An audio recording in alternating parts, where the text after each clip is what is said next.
Lucky me, I get to go first. Do I need to point this at me, or can you guys hear me? It has. If you don't mind clicking it for folks that are streaming or No listening problem. in. So what do I need to do? Just push Push that button, the first button there. and then I'm ready to go. Yeah, the red light will come on. There you go. Looky there. Thank you very much. I appreciate it.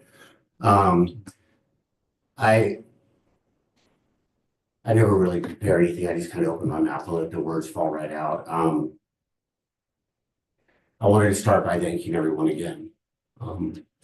The support from the community for my little girl has been, a light in the storm. People will tell me, "Oh, Dr. Smiley, you're so strong and you're doing all these things," but it really has nothing to do with strength. It has to do with survival. Without that purpose, I don't know if I'd be able to stay alive. But I want to thank you all again for your generosity and kindness in accepting the donation of the benches that we're going to be placing at all the schools. They would have been here already, but the manufacturer made a mistake. And the first ones I proposed was pink benches. And Paul was like, "I don't think that's a good fit." So that's what he sent me, was pink benches. So the right benches should be here soon. And then I'll contact all of you to get those put into place. They have to be put together. I'm not good at that. I'm going to have my friend Dale do it. He helped Rose right after she was born. And I want someone to build the benches who loved Rose like I love Rose. Because I think it's important that the benches be built with love before they're put into place. I appreciate the efforts of Rose's friends in emphasizing the value of having the benches in places that are visible and accessible for the students to enjoy. Her mom and I will hurt for the rest of our lives, and the loss of Rose will impact us for the rest of our lives, and how it impacts other people. We have a reasonable expectation that life moves on for most people, but a lot of people have still shown a lot of care and concern and are still quite involved in my efforts to continue to build a legacy and to memorialize my daughter. I have been able to place benches in many different places, like Gregory accepted one, and I'm working on McKay Park right now. So I'd like to donate another bench to the school district to put it at Mountain High School. Rose went to the virtual academy for a semester, so I'll get that proposal in. Maybe I can get on the agenda for next month. Maybe some plaques too. Anyway, I just wanted to kind of get my face out here again for you guys, express my gratitude, and let you know that this will be an ongoing effort for me to continue to create a lasting legacy for my baby. It's all I have, She'll never have the things that kids can look forward to. 70 years of life was robbed from us. So all I can do now is try to let people know how wonderful she was and create a legacy and a social change movement and try to create some lasting change. Thank you.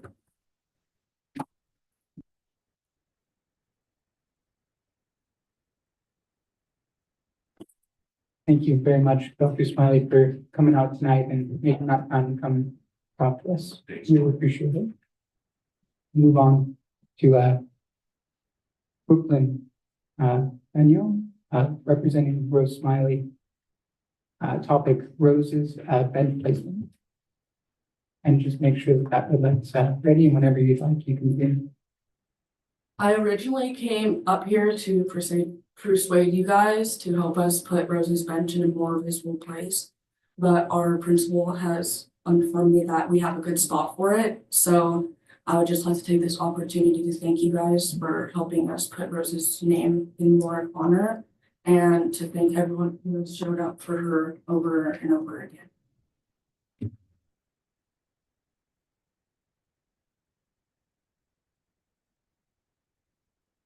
Thank you very much. Next up, we have Amelia Garcia, representing Rose. Topic: bench for Rose's memorial placement. Please, again, whenever you'd like, you may begin. I'm a senior at Rim High, and I also originally wrote something to persuade you guys about the placement of the bench, because originally it was supposed to be in the Wellness Center, which, as many of the Rim students know, is out of the way. There's not a lot of people that go in there, and I think that with the amount of people that it affected at Rim, her school, or her bench should be in a place of the school where everybody sees it. Not only to bring awareness to drunk driving and making sure that students don't get in the car drunk, but to make sure that these students that are grieving have a place to go and remember Rose. So I also came up here to make sure it was in a place where everybody saw it, but I wanted to thank you guys as well. One last thing I wanted to say is I did start a petition online to make sure that Rose's bench was put in a good place. And it's reached, in less than 24 hours, it reached more than 260 signatures. So, I mean, I hope that's good enough, but, you know, just because this isn't a known tradition for how we remember students at our school doesn't mean we can't start one. And I think that it wouldn't hurt to have every student in there with something like this. It only helps us, so that's all I have to say. Thank you.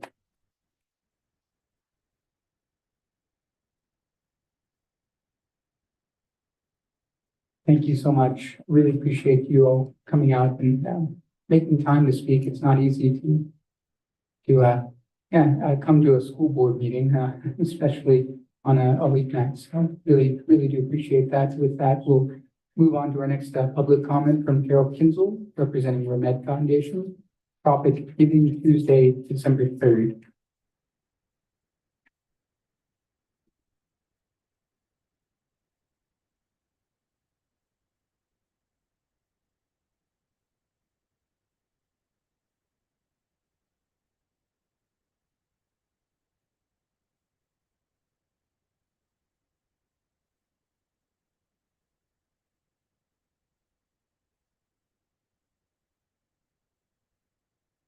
Leave me crying for Rose. I'm gonna feel you in third grade. I feel me. Thank you.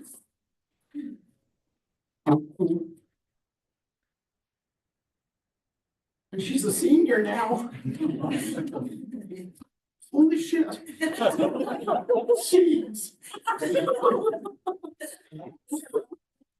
Nothing worse. Man. Wow. And this is my favorite teacher. Oh. Jeepers.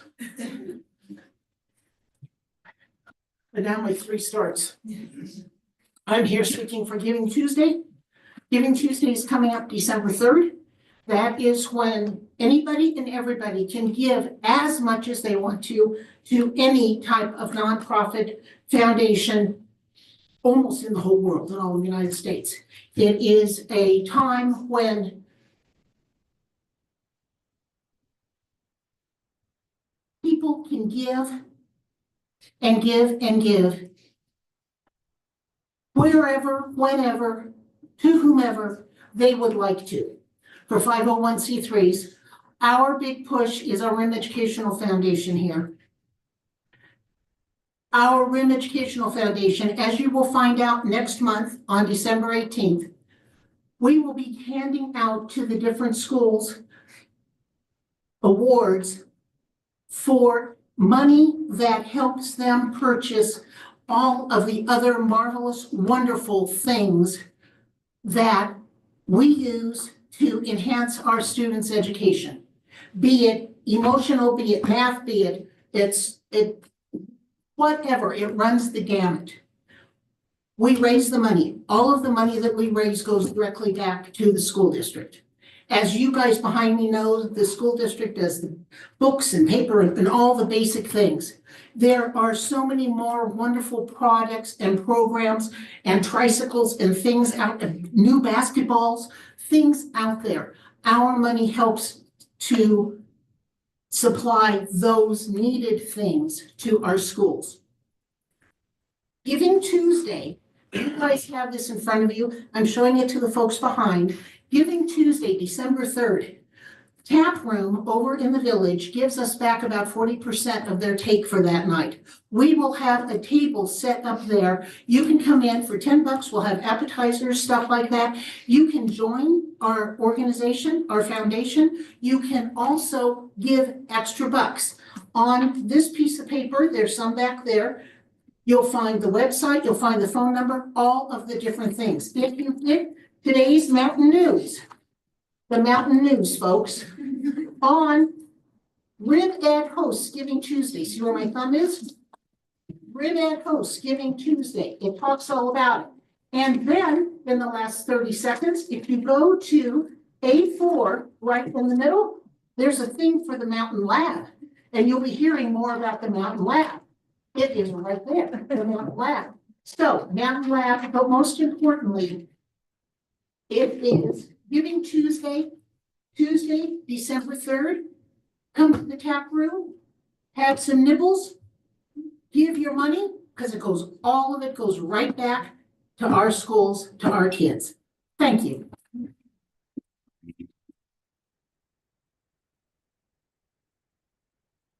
Thank you very much, Carol. You're welcome.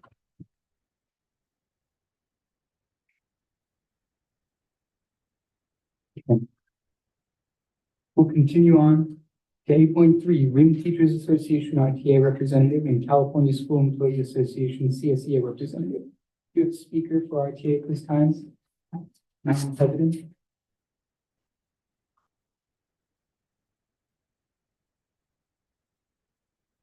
Hello. Hello, everyone. So proud of our REM students as usual. Just a very short speech. Congratulations on the bond. This is good news to everyone. I know we'll have a little more financial freedom in the future, and I'm hoping that can help relieve some class size issues that we're having. I think that'll make everyone's lives a little easier to reduce class sizes. And I just want to wish you guys a happy Thanksgiving and congratulations again.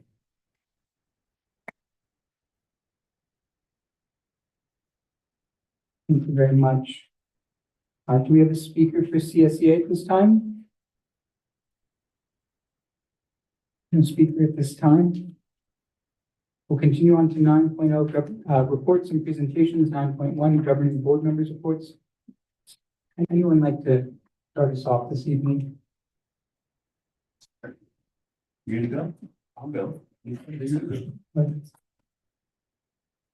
First, I want to acknowledge everybody here that's here for roads. These are the things that make our community awesome. Everybody coming together, supporting each other.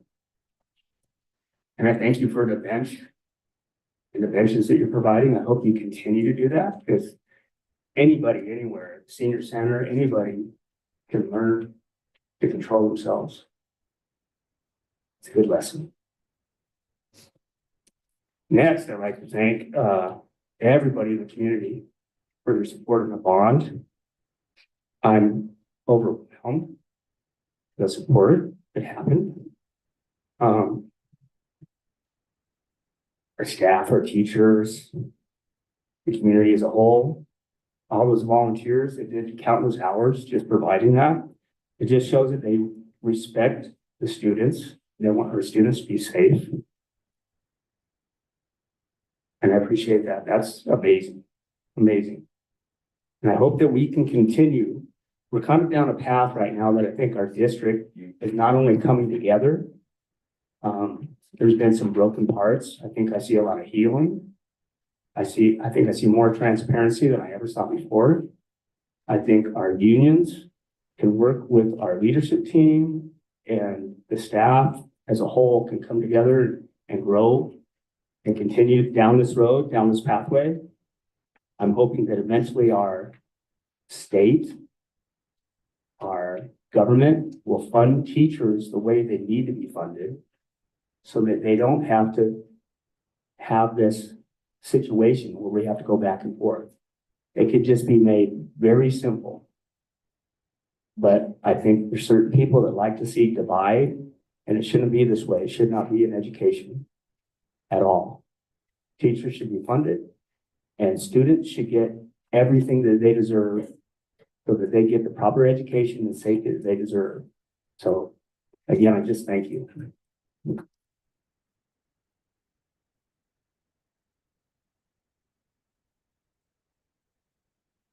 Thank you, Scott. So you want to?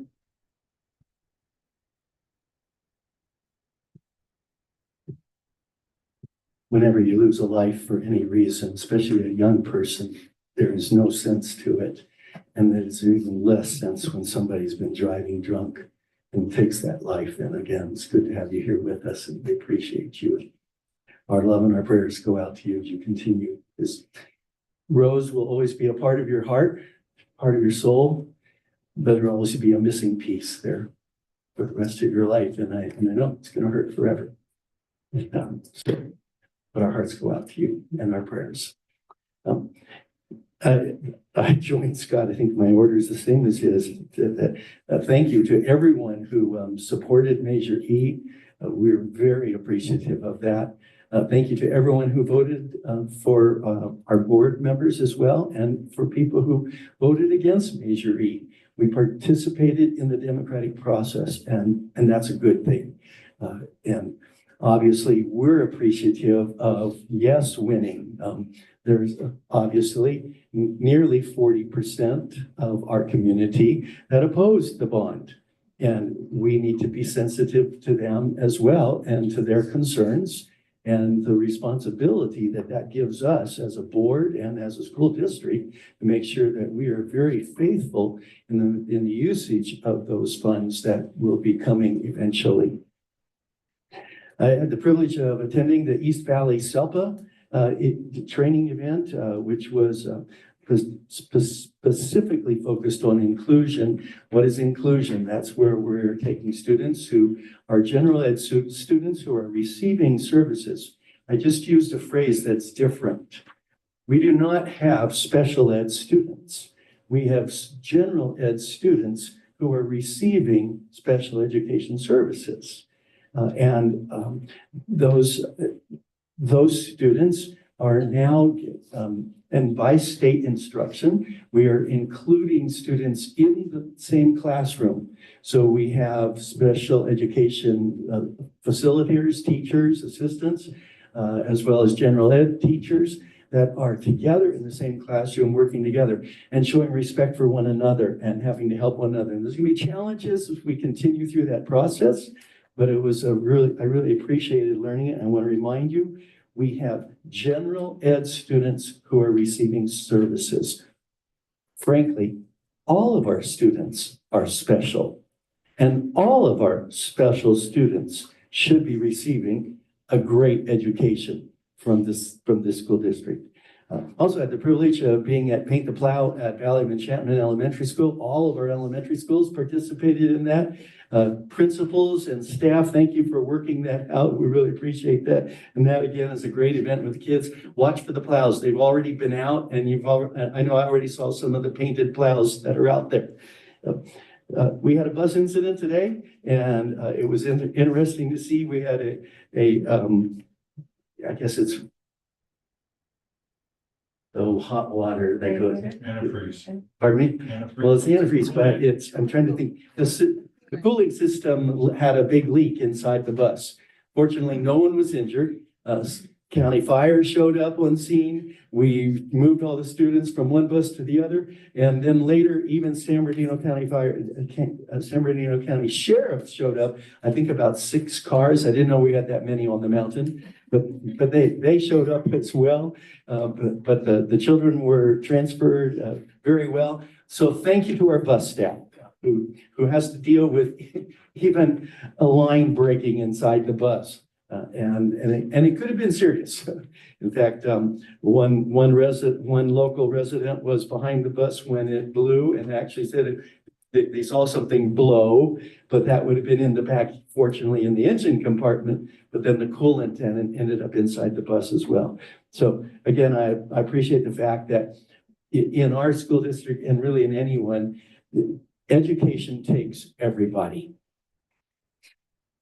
I'm obviously, I have some favoritism towards teacher, having still being married to one, but it takes everybody, the entire staff. That is so important. That works from in every position, and so our bus drivers excelled today.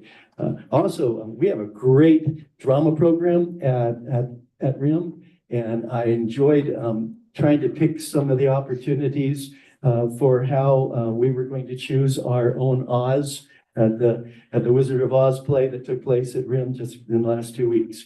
Congratulations to all of our sports programs that here in the, what is that, winter? No, it's fall season, right? Thank you. So our fall season sports have to get right on track. But and we're looking forward to seeing how the winter sports now do. But so congratulations to everyone, and again, God bless you. Well, you don't have to feel excellent.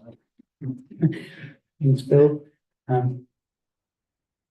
Cindy, all right? Happy Thanksgiving, everybody. I mean, family is the most important thing. I'm really, I don't have my son this year. He unfortunately has to work. He is doing his residency in Philadelphia, so he's going to be joining family, but keep your family close. That's all I have to say. I miss him a lot, and now I'm going to cry. And when there's that person missing from your life, it's a hole, and sometimes it just cannot be filled. So really value your family this Thanksgiving. Hug them, kiss them, be annoying to your kids, and just scrunch them, because they really, family is so important. I had a sister day. Since my mom passed away, we do sister days.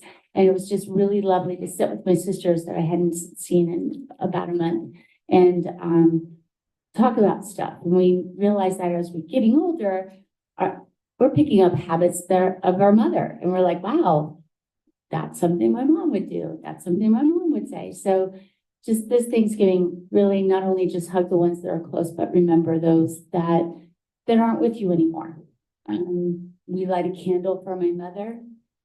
We have a special candle that we light at Thanksgiving, and we say some words and a prayer for my mom. So just do those little traditions, keep everybody close to you. With that, Giving Tuesday, every year, Carol, I miss it because I'm in delegate assembly, but I will donate. I am faithful on that. And I send out all of my thoughts that it's going to be successful and it's going to be fun. Hello, it's at the tap room. Of course it'll be fun. So just know that I will be there in spirit, and I will make sure I donate. Really fun. I'm getting ready to chair the Reindeer Lane, which is the holiday shop at LAE.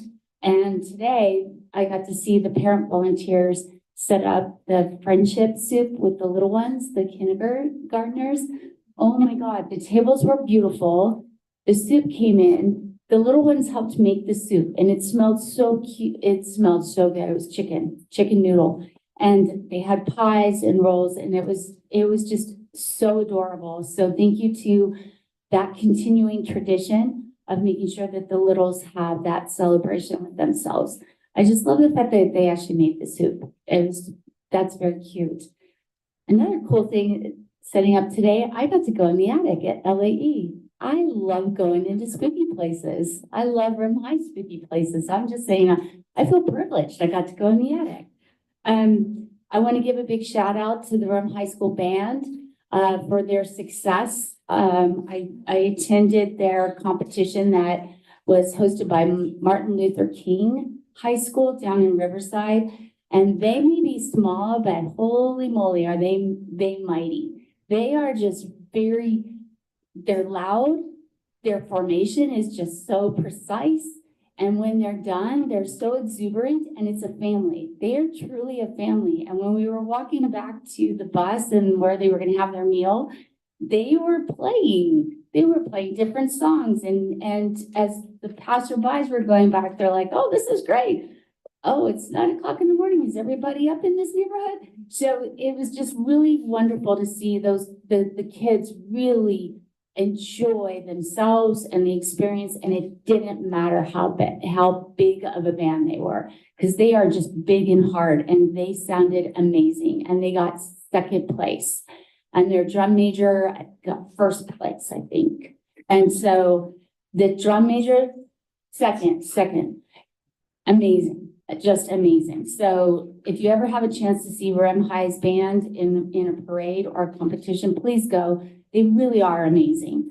Drama, I want to thank Drama for reaching out to the elementary schools and allowing the elementary schools to go, and they got to choose their Oz. So I just thought that was really, really fun that we are continuing that tradition of inviting our elementary schools to see a play, to see the whole drama production.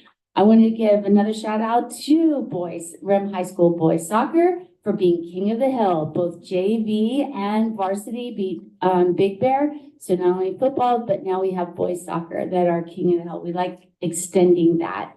So congratulations. I'm looking forward to a really great soccer season for both the boys and the girls and all the winter sports. I do like being indoors more than at some of those soccer games, but that's okay. We can all be cold together and huddle. So again, happy Thanksgiving, and just have a lot of fun on your 1 week break. And I think a lot of us need it, so thank you.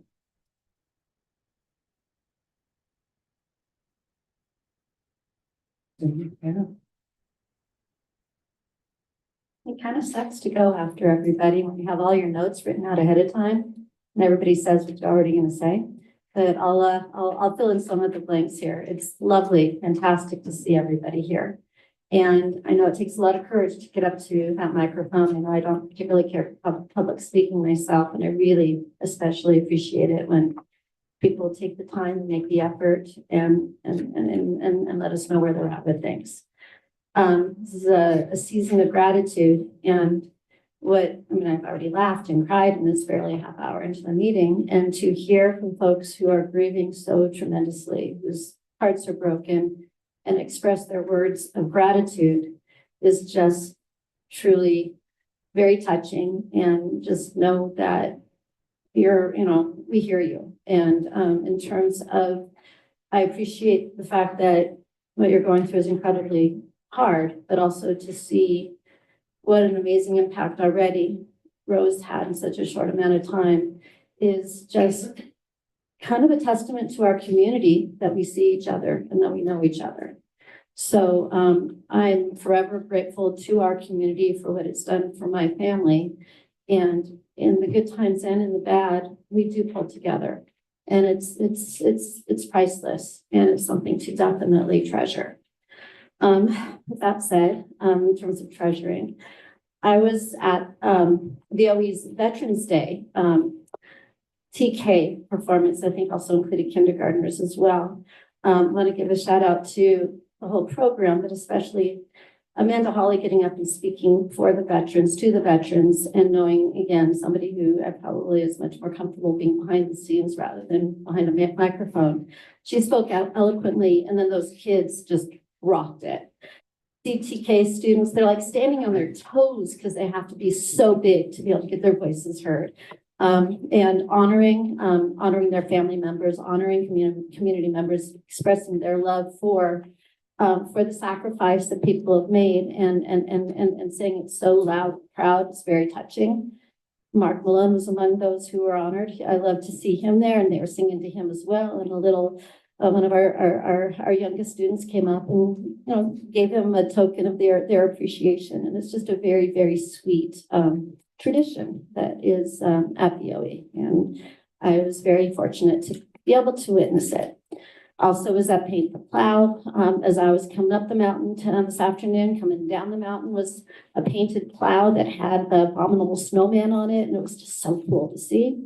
Went to the play, and the play was awesome. And one of the things that I loved seeing was that, along with the student performance and the enthusiasm of the young kids in the audience. So cool.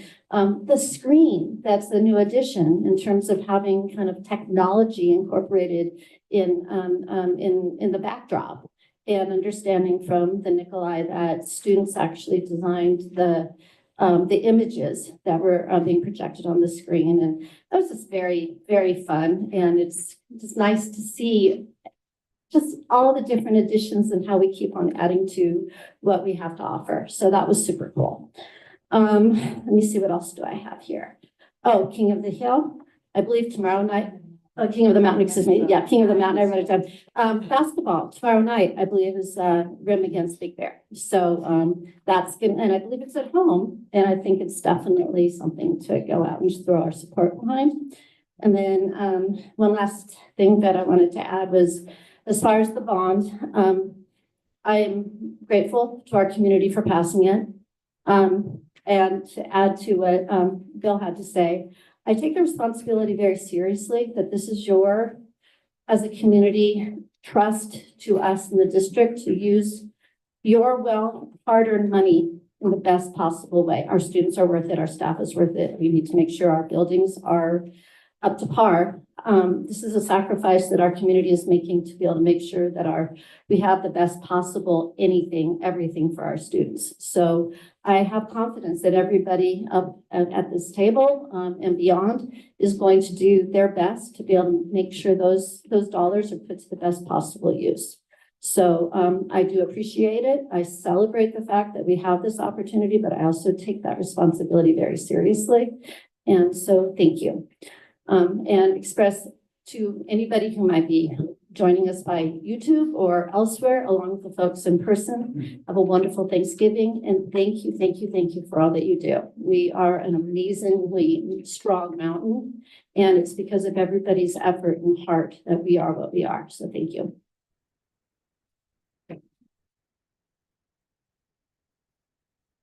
Thank you, Dana.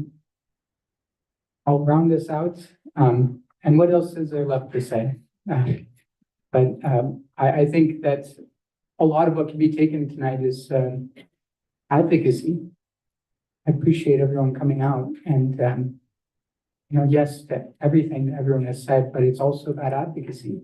You started that petition. It's about advocating for what we believe is best and what we know we can do better on as a community, and advocating for the betterment of that community. What can we do to make a positive impact? What can we do to make a lasting difference?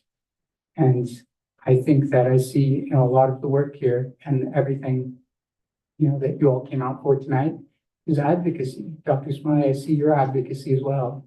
You're not just advocating for legacy, but you're advocating for legislation.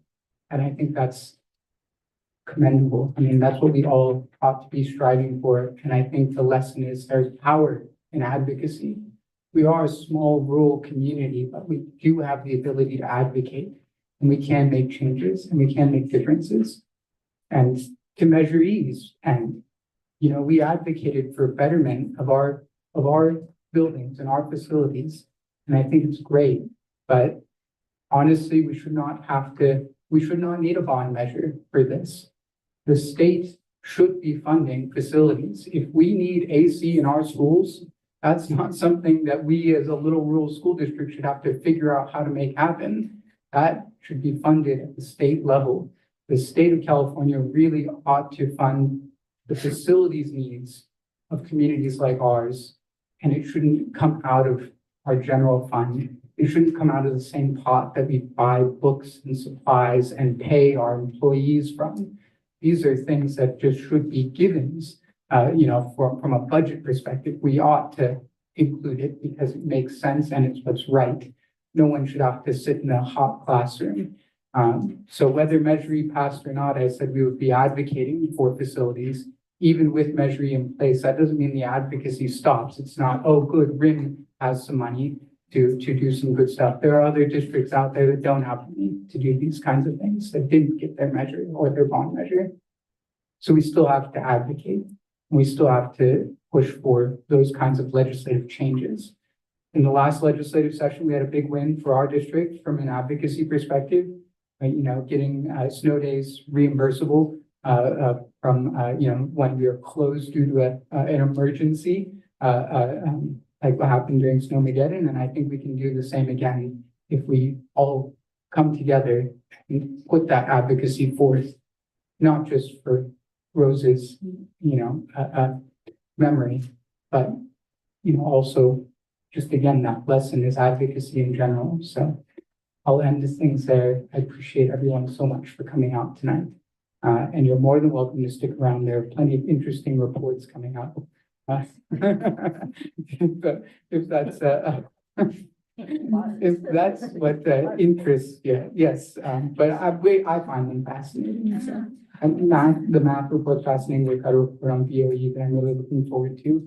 I'm most looking forward to the grant that we are receiving from the county that's going to help fund student mental health services even further. That's a large scale grant that we applied for, went after, and are receiving. So I'm excited about that too. That will be in our reports coming out. But I don't want to steal too much of Dr. Saviano's thunder. So with that, I will move it to 9.2. Superintendent report, Dr. Paul Saviano. Thank you. Boy, that's a lot to follow at this point. So let me just start. First, I want to thank Dr. Smiley for coming out. We've spent hours talking and trying to figure out how we can memorialize Rose in our school district. So thank you. Also want to thank the students who came out and spoke tonight. A lot of courage, and I really, really thank you for coming out tonight. This is a season of giving thanks and showing gratitude for our blessings. And we have a lot of blessings in the district. First, I want to thank the Board of Education for having the courage to place Measure on the ballot for voters to consider. And that took a lot of courage, and having the confidence in the bond campaign committee to see this through. And so thank you for that. And thank you for that opportunity, because what it does is provide first-class facilities for our students who really deserve that. So thank you again. I also want to thank our classified and our certificated teaching staff, all of our staff, for supporting our students. You've done a tremendous job. This was a challenging start of the school year. We had the line fire. We had a lot of other issues that had come up, but and I really learned a lot from this community. We are resilient, and that's very evident. And so thank you for supporting our students. I also want to thank our families and the community for really supporting us. I think we're starting to reap some benefits from that outreach we have been doing in the community to really share the good work that's going on in our school district. I also want to thank our educational partners, the Room Education Foundation. I'm going to miss somebody I know. Valley College for bringing adult ed and really bringing resources to our school district to meet the needs of our students. Also, the San Bernardino County Superintendent of Schools. We're going to be receiving 2 grants that will total about $1.1 million in resources for mental health, for addressing our young students ages 0 through 5, potential next students who are coming in to really address what are the learning needs of those students and how can we help them be successful at an early age. I also want to thank Cal State University San Bernardino for our meeting. Several of you were in that meeting. We're trying to bring a mountain research lab to our school district, provide K-12 STEM activities for our students. And the title of that was Watershed Resiliency and Monitoring. That's an interesting title. What I've really learned is hands-on activities for students is what we're after. We'll be asking our teachers to join in on that partnership and in our next meeting in January to really develop those programs for our students. And lastly, I wish you all a happy Thanksgiving. Thank you.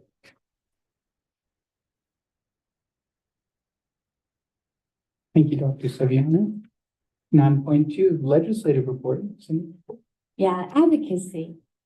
I forgot to thank the NHS students, National Honor Society students at Rome High School who helped not only with e-waste at the high school, but they passed out flyers to every single person who dropped off their e-waste. So talk about advocacy at a student level. God bless them, because it can be scary to put yourself out there. So the news is, I would say that we have been looking at numbers on the committees I'm at, and the Legislative Analyst Office has been releasing data that the revenue's been coming in higher than anticipated for the state of California, which is great news for our state and for our education. So the news is continuing to be positive for 25-26. The state budget, we'll see what the governor proposes, but from the LAO's office, the Legislative Analyst Office, they're seeing that revenue come in higher. What does that mean? That Prop 98 is going to have sufficient funding in the 25-26 school year budget to cover an estimated 2.46 COLA. If you, this year it's very low, 1.7 1.74. 1.07, sorry, 1.74 was the initial, so, that we're anticipating Prop 98 to grow. We're expecting that there's going to be additional $761 million in maintenance factor. So it's good news. However, there's a caveat. I know, like Jen says, there's always something. Even though that revenue collection to date might seem to suggest we're in a really strong budget position, the LAO's office said the costs of doing business are also significantly and higher than anticipated in the 2024 Budget Act. Yes, I know, Mrs. Markovich, you don't want to hear that because I didn't want to hear that either, but it's in writing. No, I'm just kidding. So while the revenue collections are strong and higher, the LAO believes that revenues are running ahead. It's not sustainable. So that what they're saying is that there really is no capacity for the state to make new budget commitments in the future years because they're looking at seeing deficits after the 25-26 year, which is right along with what our multi-year projections and other multi-year projections are seeing, is that we're all looking at budget deficits in the outlying year. So while it's good news, we just need to be cautious. Also, with the 2024 Budget Act, Prop 98 is being funded more than it was projected to be funded at by about $3 billion increase. However, that $3 billion is going to go into the Prop 98 reserve, because if you remember, all that money was pulled out to balance the budget and not make cuts to education last year. Now they're filling the pot back up. So that additional money we will not be seeing. It'll go into the reserve. The second piece is that I'm going to delegate assembly instead of the tap room. And with that, I am on a policy pillar for CSBA, California School Boards Association, called pillar number 3 is improve conditions of children. That's my breakout session. And with that, we're given homework. And this year, the homework is we're about to enter the new legislative session where legislators will introduce bills in January and February in the 2-year cycle. They come in 2-year cycle. Sometimes there's as many as 2,500 or more bills introduced in January and February of the beginning of the 2-year bill cycle. It's super interesting. So CSBA is really reaching out to school districts to find out, what are we dealing with at the local level? What are our issues? Because CSBA would love to build legislation around the local issues. What are those issues and how can CSBA help frame that? So my homework is, and I gave this to Dr. Saviano in terms of getting feedback from staff and from him, but I'm giving this assignment to the board that you can give to him so we don't violate Brown Act, because God knows I don't want to do that.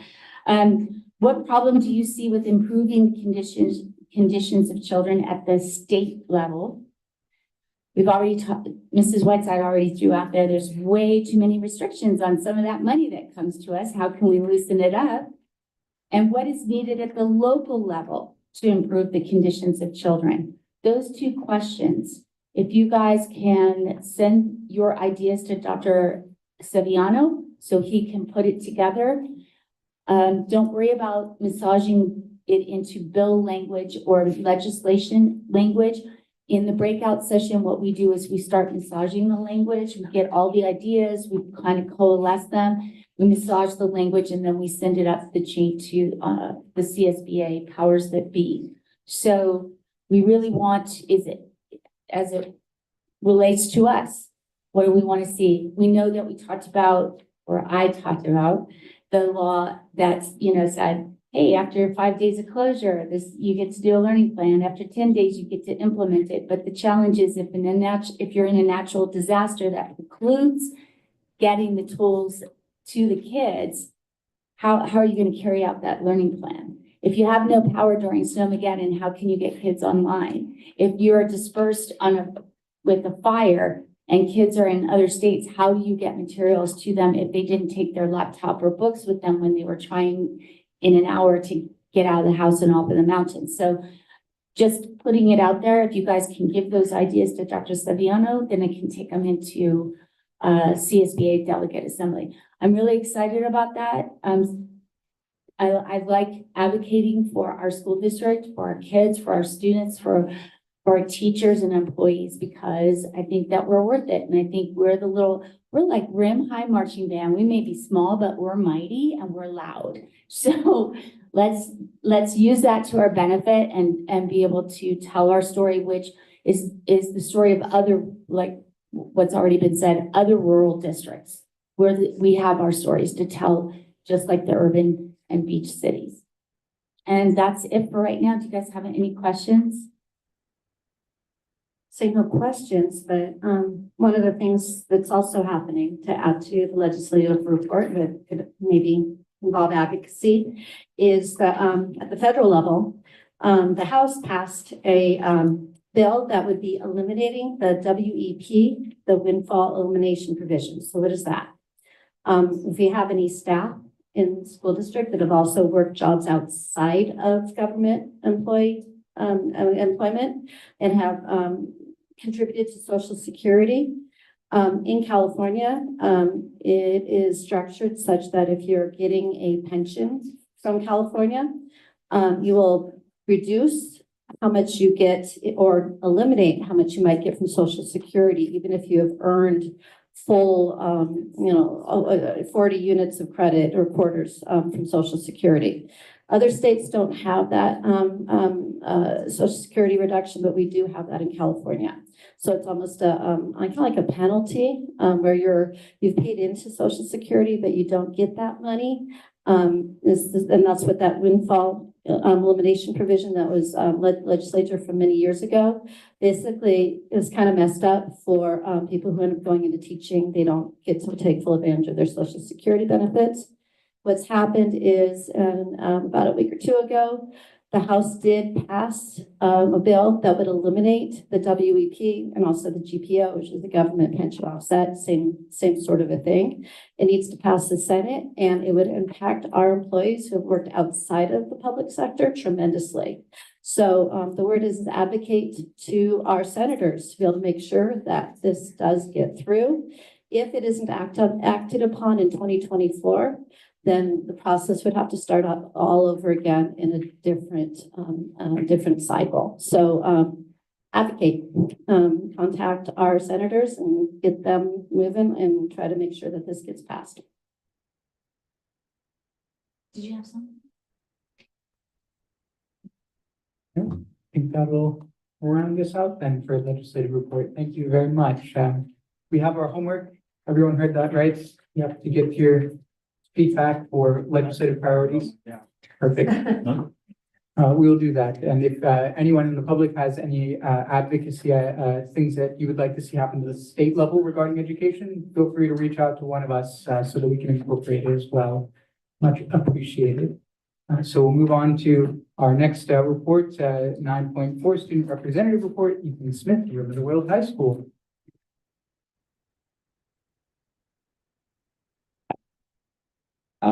November school reports. The elementary schools. VOE's getting town ready for the winter weather. Our student body took part in Paint the Plow when 6 trucks arrived to get their VOE stamp of approval. The Lake Arrowhead Ballet Company performed the Nutcracker at VOE this week, inspiring imagination and creativity at home. I'll take a moment. He is the best part, I mean. He is. I completely understand. Usually they're in their rooms. Welcome to education.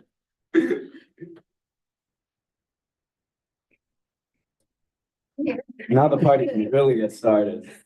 At CHE, students from all grades took part in Paint the Plow as well, where they creatively painted snowplows with vibrant designs for the community. Additionally, CHE participated in the Pied Piper Assembly, where Arch's band led students down the hall to the playground for a surprise performance, followed by an assembly specifically for fourth and fifth graders. The PTA also sponsored the Prismatic Laser Assembly, which focused on promoting kindness and anti-bullying messages. LE has had a very busy month with a BMX assembly, Paint the Plow as well, the Twin Peaks Sheriff Department and Station 91 visiting, a visit to RHS for the fall play and Halloween activities. We also were fortunate enough to have the RHS marching band pay us a visit, and our students have not stopped talking about what instruments they want to play. Thank you to Arrowhead Arts and Carrie Stebbing for coordinating this for us. Moving on to MPH. MPH is in its third week of implementing its high impact tutoring program. It's off to a great start and many students are benefiting. MPH hosted the wonderful students from Mrs. Viddy's class for a Friendsgiving feast today. Thank you, students, Mrs. Viddy and staff for bringing joy, good company, and food to MPH. The MPH choir and band are performing at RHS on December 12th and 13th, respectively, at 6 p.m. Come and enjoy the talent and the show. I believe the RHS choir and band will also be performing on those dates. We will want to take a moment to thank Miss Bernstein and all of the MPH staff for organizing a Thanksgiving food drive. Moving on to Mountain High School, our second graduate, Caleb. We are thrilled to spotlight Caleb Martinez, our second graduate for the 2024 to 2025 school year. Caleb has truly stood out, not just for his academic achievements, but also for his calm and disciplined approach to learning. He embodies the spirit of teamwork and camaraderie, embodying the resilience that makes one a Mountain High School Eagle. As he embarks on his next adventure, we wish him all the best in his future endeavors. Can we have a round of applause for Caleb?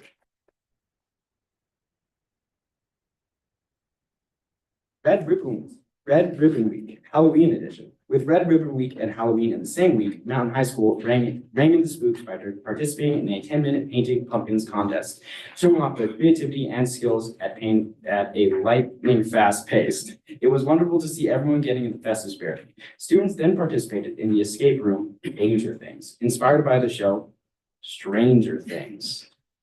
See the wordplay there? This activity, organized by Room Family Services, has students work together to solve puzzles and escape the room by the wit of their drug awareness and their ability of healthy choices. Thank you for your partnership at Mountain High Room Family Services. Moving on to RBA. RBA's first mixer, Halloween edition. RBA experienced a spooktastic first mixer of the school year, Halloween edition. It was a thrilling celebration with families and students alike reveling in the seasonal spirit while painting pumpkins and partaking with our various vendors available. A huge thank you to How Many Works for their stellar booth and to Domino's Pizza for keeping the party going.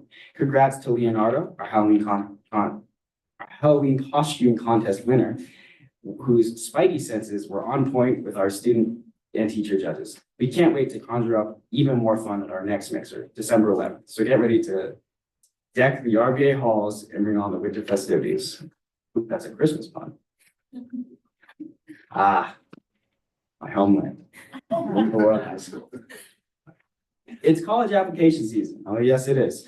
RHS is supporting its students applying to college with a number of different supports, including Scotts University, College Essay Night, Financial Aid Night, and multiple others to ensure students, which was a four-year are ready for the next steps.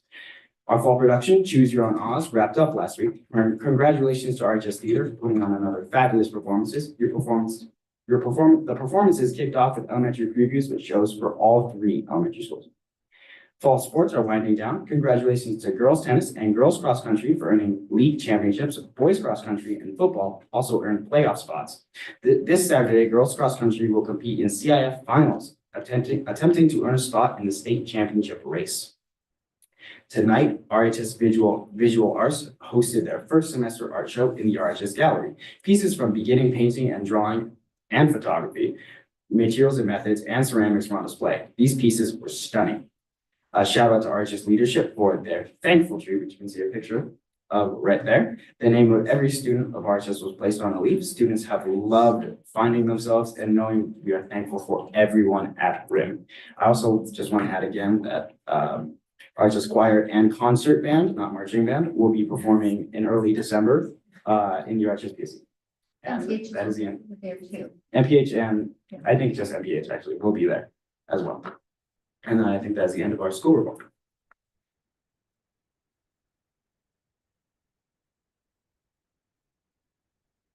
Now I must leave as well. Thank you so much, Ethan. That was fantastic. And safe drives. Go ahead and move forward to 9.5, educational services, presentation of school highlights at Valley of Enchantment Elementary School. Please go back now. Go Hawks. Frank Hawks. Good evening. Yes, I'm here to present about Valley of Enchantment, the Hawks. The first, just quick, is our vision and our mission and vision. It's kind of lengthy, but I'll go ahead and read it. Valley of Enchantment supports students preparing to thrive as global citizens in a rapidly changing world. We develop our students' knowledge, critical thinking, and problem-solving skills, and nurture their curiosity, creativity, and resilience, empowering every child to reach his or her full intellectual, social, and creative potential. At VOE, we unite our students, teachers, staff, and families to deliver a rich and challenging academic experience within a supportive community that prepares youth for the changes of living in an ever-changing world, or the challenges of living in an ever-changing world. So I highlight this page because VOE of our 3 elementary schools does support the largest enrollment. We have currently 548 students with a large representation of Hispanic and white students. I pulled these numbers at the bottom here because I wanted to bring light to that 69% of those students to make them human, to put numbers behind them. That's 378 students. The 10% is about 54 students, and our youth foster makes up about 7%. And these are all students, total 548, that all have different needs and supports. I am excited for this page because, of course, we all want our numbers to go up every year. But of our 10, of the 14 subcategories that I pulled, VOE made leaps and bounds in at least 10 of the 14 categories, and 6 of those were in math alone. So the academic dashboard for Valley of Enchantment schools reflects various performance metrics, part of California's accountability system. Last year, VOE experienced academic growth in 10 out of 14 subcategories. I did leave out homeless and foster because our numbers were not there. They were 0 points. A VOE academic performance index score was 801, ranks 101, ranks at above average compared to similar schools in the state. It's based on a 1,000 scale. And of this, I really loved that in all of our subcategories, they're yellow. I should have made it a darker yellow, but of those 10 of the 14, we made growths from the year 23 to 24. So, and if you take a look at the EL and math, those students made a 16-point jump, that's great. So that is not a stock photo. That really is one of our little students. Her name is Lily. And so I pulled many different pictures, but these are our school plan for student achievement goals: fostering academic excellence and promoting professional growth, creating safe and positive school environment through culture, climate, and facilities, and cultivating family and community relationships.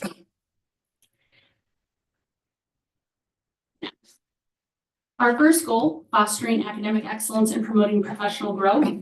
VOE enhances students' achievement and professional development by combining the Title I funding, MTSS, EL services, and innovative programs like dog reading and Saturday school.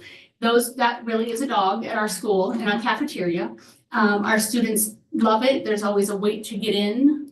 They're excited by it, and they make really good growth. She's still here? Oh, she is. Good. Okay. You'll notice the picture on the left. That is actually Miss McCook there with her Saturday school crew. VOE we are loving our Saturday school. We had 20 signed up for our last Saturday school, but due to the weather that came in and the ice, we had about 15 to 18 students show up that day. It's really good. Best in the district. Means 1 out of 1. That's good. I mean, we'll take it. And actually, the little girl who was in the picture, and I said, that's not a stock photo. She said that it was the coolest day ever. It was better than normal school. I heard you guys. Must not be in your. They were baking, they had the parachute out. So I know that VOE will continue doing their Saturday schools because it is hitting them in a different angle. So, yes. Okay, so at VOE, we are Hawks, and our Hawks, we aspire by the PBIS every day in all of the things we do. Our Hawks are honest, accountable, wise, kind, and safe. We do active assemblies regularly. We go into classrooms and promote. We don't only do it in just the classrooms, but we do it in our cafe, our restrooms, our hallways, the gardens, all over the school, because we want to promote the kindness and being honest, accountable, wise, and safe.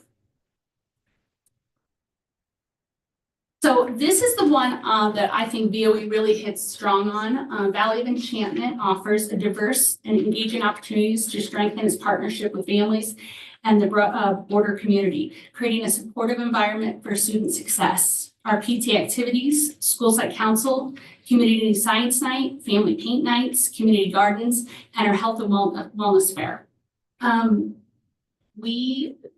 Part of VOE is being community-based, is getting out there, is getting connected with our families and seeing what we can do for them. Our health fair is getting so large that I know it's probably gonna go to Brian. But well, we'll still be a part of it. With that, we bring in our dental sealants, and Hofstra works with them. They've asked us, and I don't know how Jessica is actually manning this. The state, they're pulling state data now for our students in kinder and third grade about the sealants. So it's bigger by the day. Our community gardens, Dave Allen Burns, he does a lot of donating for us and starts our baby plants so that we can continue them growing throughout the year. ACE here in Crestline, they do a lot of donations for us so we can keep our gardens looking beautiful. And we have a Cal State San Bernardino student that helps us run and to beautify our gardens and keep them going seasonally. Okay. Student impact. VOE demonstrates impacts on students through various meaningful programs and collaborating that fosters leadership, environmental stewardships, and community engagements.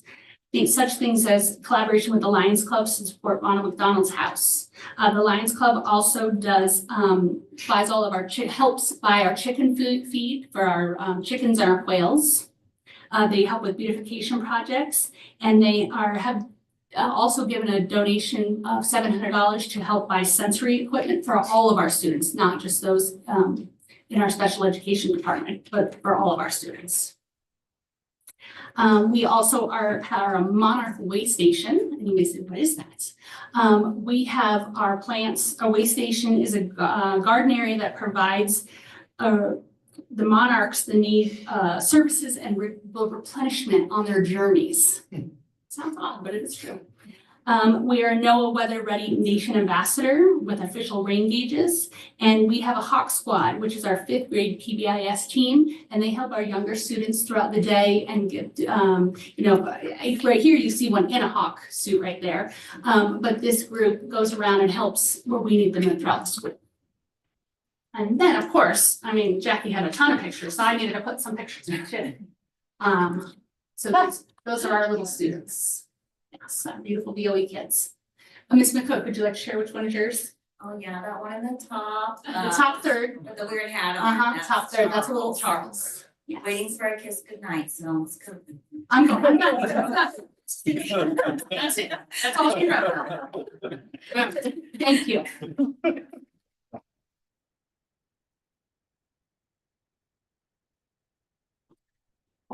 I just want to say thank you so much for sharing not only the activities, because I know you guguys do a lot. I know your PTA puts on a ton of activities. You guys are having ornament. Mm-hmm. Yeah, I need to get your coffee thing back to me. Yeah.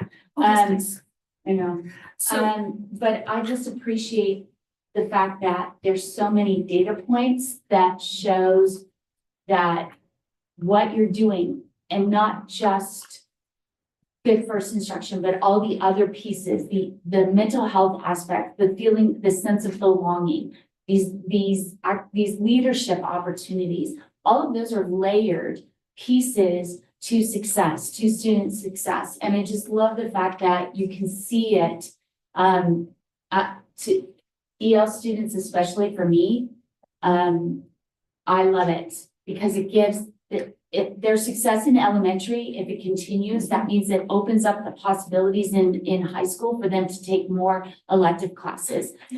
So I just appreciate that amazing foundation that you're providing these kids and giving them future opportunities by this great experience and this academic success. So I love the data story along with the 1 million pictures.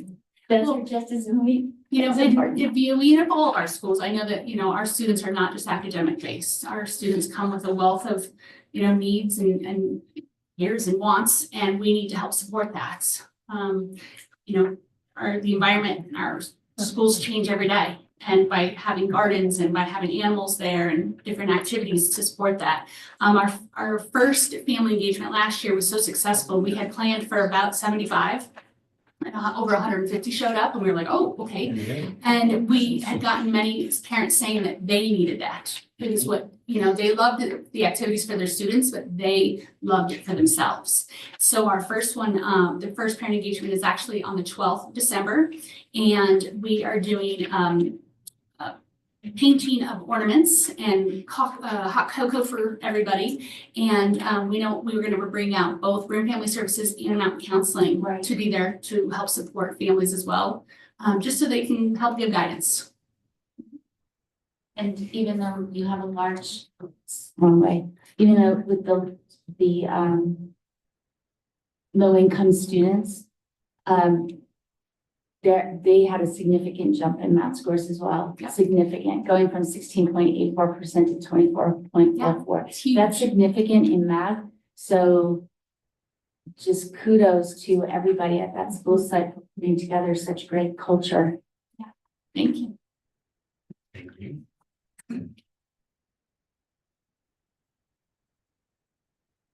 Adding on in terms of that 801 API, and that's a phenomenal score. Yeah. That is just absolutely incredible. So excellent, fantastic.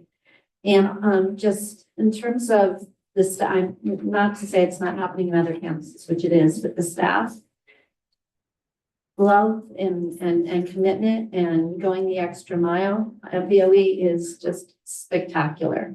Those kids know they're loved. Yes. And the level of ownership of staff with those students, and especially there's so much need there.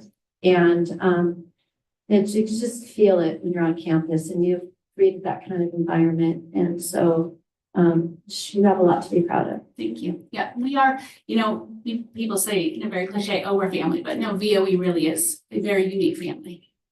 Thank you. Thank you. Oh, here comes your thing. Look at you.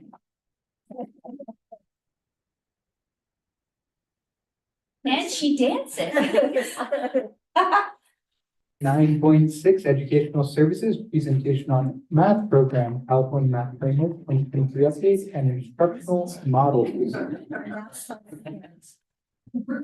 For you. Chris made us match. Thank you, Mr. Yeah, we brought in the big guns. So. Thank you all for hearing us out this evening. I just wanted to provide an update on the math department, particularly in the secondary world and kind of where we're at on the adoption cycle and different parts on our process. I can stay there for a second. Okay. Happy Thanksgiving, everybody. It's good to see everybody again. Thanks for giving us a little bit of time to talk about math education at RIM. The presentation starts with a general overview of math education in the district, and then we're going to focus on the high school a little bit more narrowly because they have some curriculum decisions coming up. Please feel free to jump in anywhere. I won't be offended if you interrupt. Actually, I think a dialogue is a lot better for our learning. I think it's better than a one-way flow of information, so please feel free to jump in anywhere. All right. Okay, so if you look at what we're up to from a very high level, our focus and efforts have been on developing PLC structures and mechanisms. But if you zoom in, the story is really about our people and our learning and sustaining a focus over very long periods of time. Steve Wallace and I, who's back there, have had an opportunity to work with many of the teams throughout the district over the past year and a half, and we have some really excellent team members that are dedicated and highly experienced, and it's been an awesome opportunity to work with everybody. We've been so impressed, and some of them are here in the room with us, and one is sitting right next to me, and he has fantastic taste in jackets. When I first started teaching math, I thought that the job would mostly be about math, which is sensible, but nope, it's not. Actually, it's mostly about people and their relationships with math. And I think that's one of the keys to this story too, that I don't want to lose sight of as we kind of dive deeper into the details of the presentation. By themselves, guaranteed and viable curriculum and assessments and math curricula really don't have much potential to be impactful without our people and their relationships with those things. I don't think our improvements can outpace our learning. So if we, speaking very generally, speaking very generally about our learning, we are somewhere in between the first two open circle bullets there, somewhere in between the introduction phase of building guaranteed and viable curriculum and developing great formative assessments. But as always, we have teams in different places because they're made of people. And because our work with guaranteed and viable curriculum really will never be done, and it's complicated, there's a continual improvement process there too. I'm not sure how often guaranteed and viable curriculum comes up in this forum, so I thought it might be helpful to talk a little bit about it, just really briefly, so to get a better sense of what it is. Since it's been such a major focus of ours, and we put so much effort into it, guaranteed and viable curriculum is the list of the most essential learning outcomes in a particular course. It's an easy idea, but it's actually pretty difficult to do because you have to get people to agree and make decisions together. The name is a little bit unfortunate because it makes people think of stuff that you can buy, like textbooks and digital platforms, but GVC is not that. It can't be purchased and it can't be stolen from another district. GVC comes from our educators getting together and making decisions and agreements about the most essential learning outcomes. So it is uniquely ours. Next one, please. It's also really useful. So there are many standards in our grade levels in our courses, especially our math courses. And GVC allows us to unlock a lot of high impact work areas that are around the central bubble there. For example, there are so many standards that we cannot possibly create common assessments for all of them. And we certainly can't analyze and share data about every single standard that we have. But we could and we should around the most essential learning outcomes for the course. Same story for building intervention systems. We wouldn't be able to build intervention systems for all of our standards, but we can have some focuses and we can intervene on those. It also helps us when we develop guaranteed and viable curriculum to see how our courses and grade levels fit together. So if people kind of decide on what the most important stuff is, then it helps us to better identify learning gaps as students progress through the years, and it helps us to see how the courses fit together better. So it helps us really to bring a greater level of clarity to all of our ed partners about what our courses are about. So it's really useful. And we're starting to get signs that people think it's valuable because they're asking for it. They're asking for teams to share it. We think that's a really great sign that it's actually bringing some value. Okay, so to sum up this section, the theme is PLC, and the keys are our people and learning together, and especially in collaborative teams. Anything so far? You want to jump in? You are doing an amazing job, and I'm so excited right now. Thank you. And math isn't my favorite subject, so I want to actually be in a math class right now. Hey, okay. Okay. But Mr. Lumshaw, are you going to actually talk about learning gaps? And do you see learning gaps across our schools, for example, at certain levels that you see it continuing in some subject area? In math, they certainly exist. Yeah, and I think the process that we're going through now is really helpful in identifying them. And are you uncovering those lines that maybe continue from one grade level to the next? Yes, so as our people continue to have this conversation and we continue to share our guaranteed viable curriculum with each other, they are continuing to be uncovered. And what are you seeing? Do you mean, Are you going to talk about what you've actually discovered with those learning gaps? well, that they exist? Hey, don't be so smart. Okay. Are you asking about what we're going to do about them? Well, you have to identify them before you can do anything, right? Yes. So what have you identified? Go ahead. Yeah, you're going to talk about that. Yeah, I think that's all part of the process. I mean, obviously, there's various gaps that are identified throughout. I think something that's really powerful that we're now implementing K-12 is that iReady assessment, which identifies the gaps in the students from kindergarten, or not kindergarten, however far down the elementary they go, it's not my world, sorry. From early on in their elementary years all the way until their 11th or 12th grade year. And so that data follows the students, and we're able to have a one place for proficiency data for the entire educational career, which then not only is that program adapted to the students' gaps at the lower levels, they don't have that at the high school side, but we do have the information coming with them so that the gaps can be identified and they can be tailored to the student. So it'd be pretty difficult to say, oh man, if these kids just came in knowing fractions, we'd be better. It's about that individual need of each student and what the data is telling us and being able to identify that on a student by student basis. That's great, individual, that's perfect. Do we see anything systemic?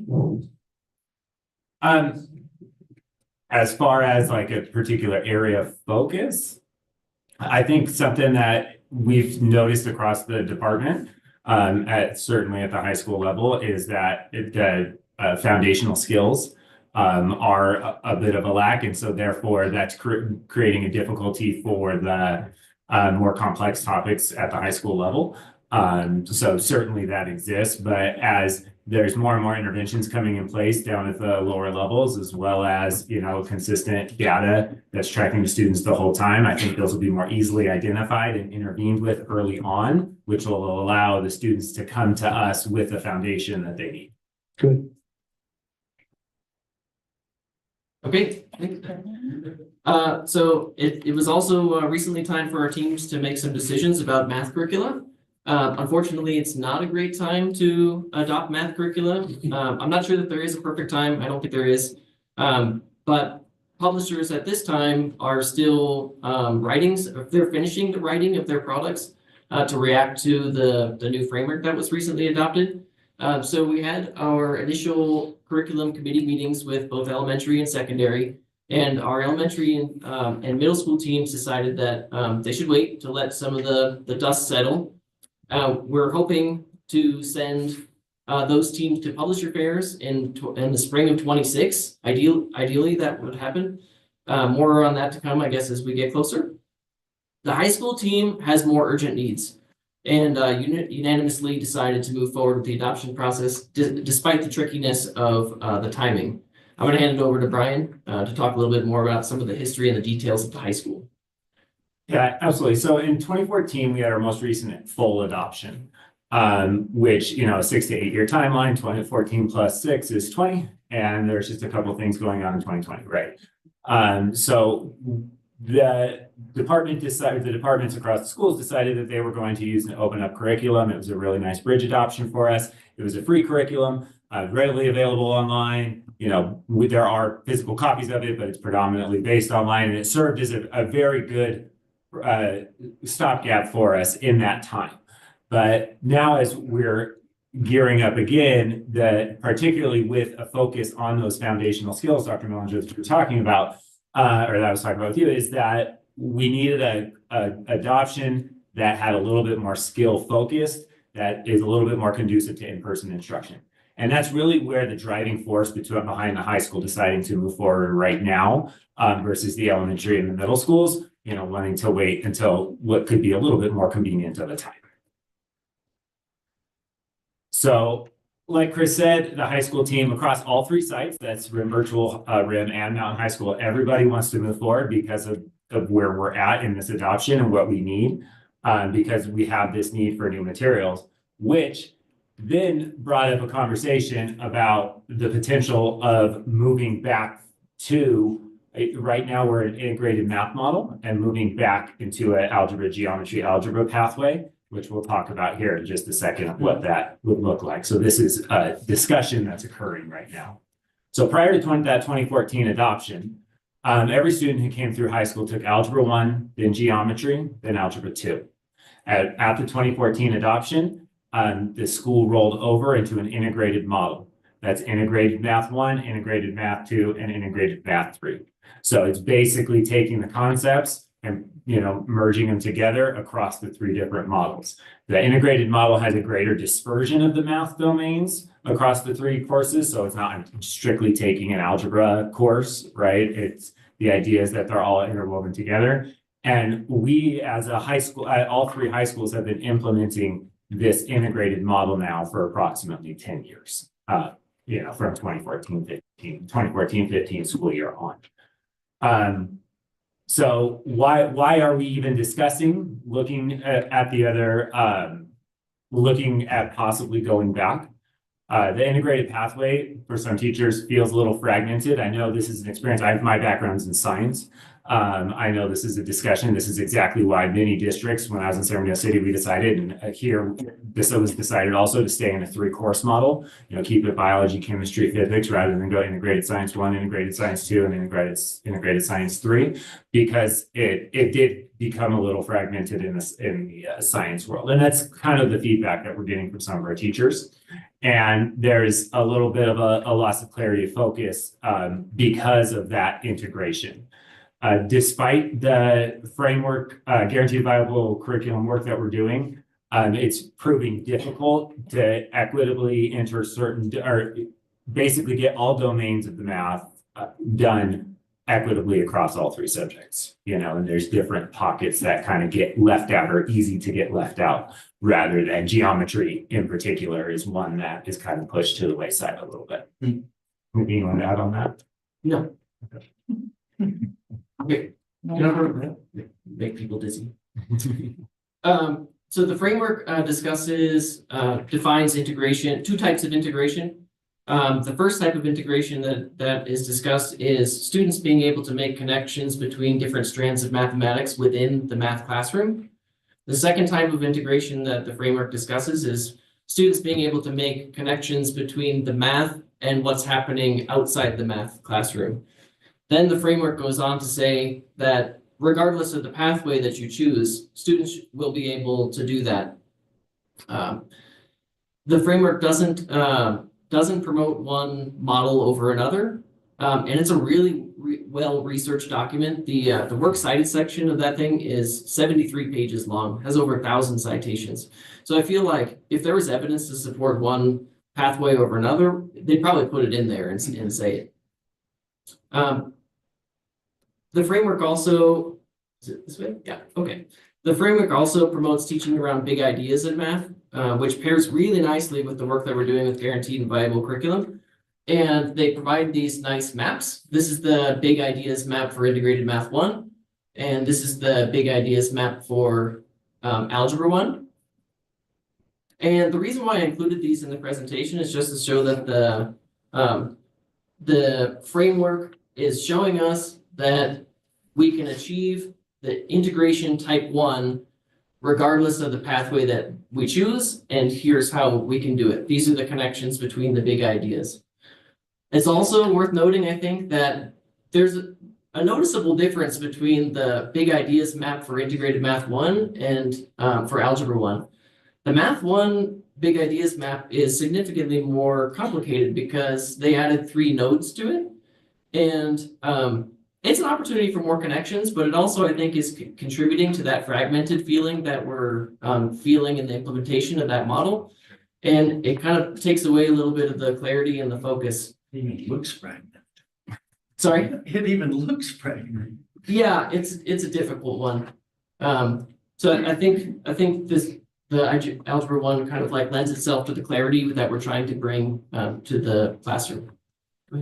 So I'm just in terms of thinking back to when I first got my math credential, teaching credential, and that the TIMS study had just been wrapping up, which is an international study looking at how different countries' students, performed in math. And the US was way low on the list.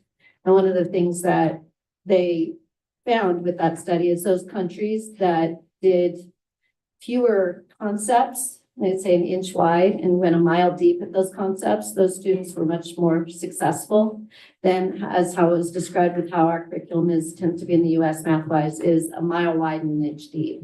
So we touch on things, and keep on changing it, and then we come back to it each year. Just with the graphic here with Algebra 1 versus integrated 1, having 6 items with Algebra 1 and bigger items where you're able to dive more deeply into it as opposed to the 9 in terms of integrated 1. It just fits more in terms of what's been found with the TIM study. So in terms of having a little bit more opportunity to have those big ideas really be big. And also in the math discussion with students, our wonderful Ethan Smith, when we were having a conversation, and the conversation was going back to traditional pathway, Algebra 1, geometry, Algebra 2, and he goes, yeah, I don't really remember geometry. Did I do that? I don't know. So when we talk about confusion, even the students are not clear on the unit, so to speak. Did I do that? Did it actually happen? And did I learn it? I don't think I did. So I think that the feedback from the students has been kind of the same thing of I'm sort of not focused enough. I just thought that was, I loved Ethan's response. Did I do that? And in all fairness, that speaks to some need for some work in the GBC and no matter what pathway that we decide to ensure that those courses are being taught, or all the domains are being taught equitably across all courses. Right, but making sure that, like Jordana said, that we really are going deep in a subject so the student really knows that they're getting it. Taking that deep dive, I think, is super beneficial. What I would say too is I don't think California's done integrated particularly well in terms of how the standards and how we're approaching with students. So I think that it's very, very feasible to do integrated well by not doing so many things and jumping around all over the place. We're more so historically with AGA, there is a little bit more time spent with the concept allowing students to really explore more deeply.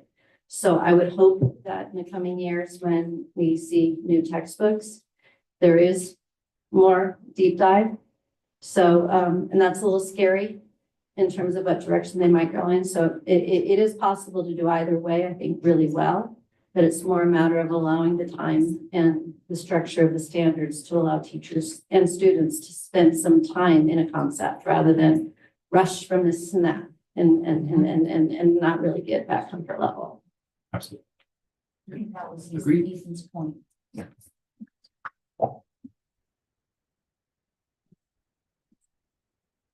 Okay, so I'll just wrap up here with a few final thoughts. I think we're really fortunate right now because we have a team that's energized and united around a particular path, and that's rare and shouldn't be taken for granted. Essentially, the integrated and AGA pathways are only different in the way that they organize the standards, but they're the same standards. And we weren't able to find any big, well-organized experimental studies that point to the efficacy of one path over another. But the key takeaway for me is that the research is telling us to focus our efforts on having high-functioning teams, PLC structures, GBC, great formative assessments, and utilizing high-impact teaching strategies. All right, that's it for me. Pass it back over to Brian and let him close us out. Yeah, just one final note, we're not making decisions tonight. This is just a conversation that's being had amongst the departments. We are, like we said, we are trying to move forward with an adoption. So it's generally useful to know what you're adopting and so that is the conversation. If we were to stick with an integrated model, we would like to adopt in the 24-25 school year, and then we would just take that new material and adopt it in our current integrated model, and that's fine. Although a question did come up, well, if we were going to switch over, what would that look like? We want to ensure that there would be no gaps in learning, and basically we would just cycle our students out. The nice thing about the open up curriculum that we have right now is that there is no cost to it. It's a board adopted curriculum. And so what we would need to do is we would basically phase in Algebra 1 next year, then that group of kids would go to geometry, and then that group of kids would go to algebra 2. And so that way we would be ensuring there'd be no gaps in learning. We would be pulling a kid from integrated 1 and putting them in geometry, for example. That's just if we went down that route. If we didn't go down that route and we stayed in the integrated model, then we would just look to adopt this year to implement next year with the integrated 1, 2, and 3. That's it. You have a question, the GBC work. I presume that we're able to determine what those key learnings are regardless of which path, but it's going to be a different curriculum depending on which path. So how are we focusing our efforts right now? Well, right now we have an integrated model, and we're ensuring that our integrated units are set for our integrated model that we're implementing. You know, obviously, as we move to as we potentially could move to AGA, then we would shift that focus. But you know, where our PLCs today are being focused on the courses that we are teaching today, which is the integrated model. Okay. And in terms of, I saw another vertical articulation, and I'm assuming that Bobby will get involved with elementary in terms of our GBC, is in terms of determining what are our critical learnings, is there involvement on secondary in terms of what elementaries, like, you know, involvement in the high school in terms of what the key learning should be for middle school, and making sure that there's a look at what's critical further down the pathway? Yeah, we do for vertical articulation, particularly between us and NPH. And then whatever we were to adopt, then, you know, NPH, like right now, teaches an integrated 1 course for us. And, you know, if it was to switch to algebra, then they would take on the algebra course, obviously. And so a lot of our vertical articulation is directly with NPH. And then I know their 6th and 7th grade teams are focused pretty heavily on the elementary level. So, you know, hopefully leading to a clean math pathway from kindergarten all the way through is the idea. Thank you. Thank you. Thank you.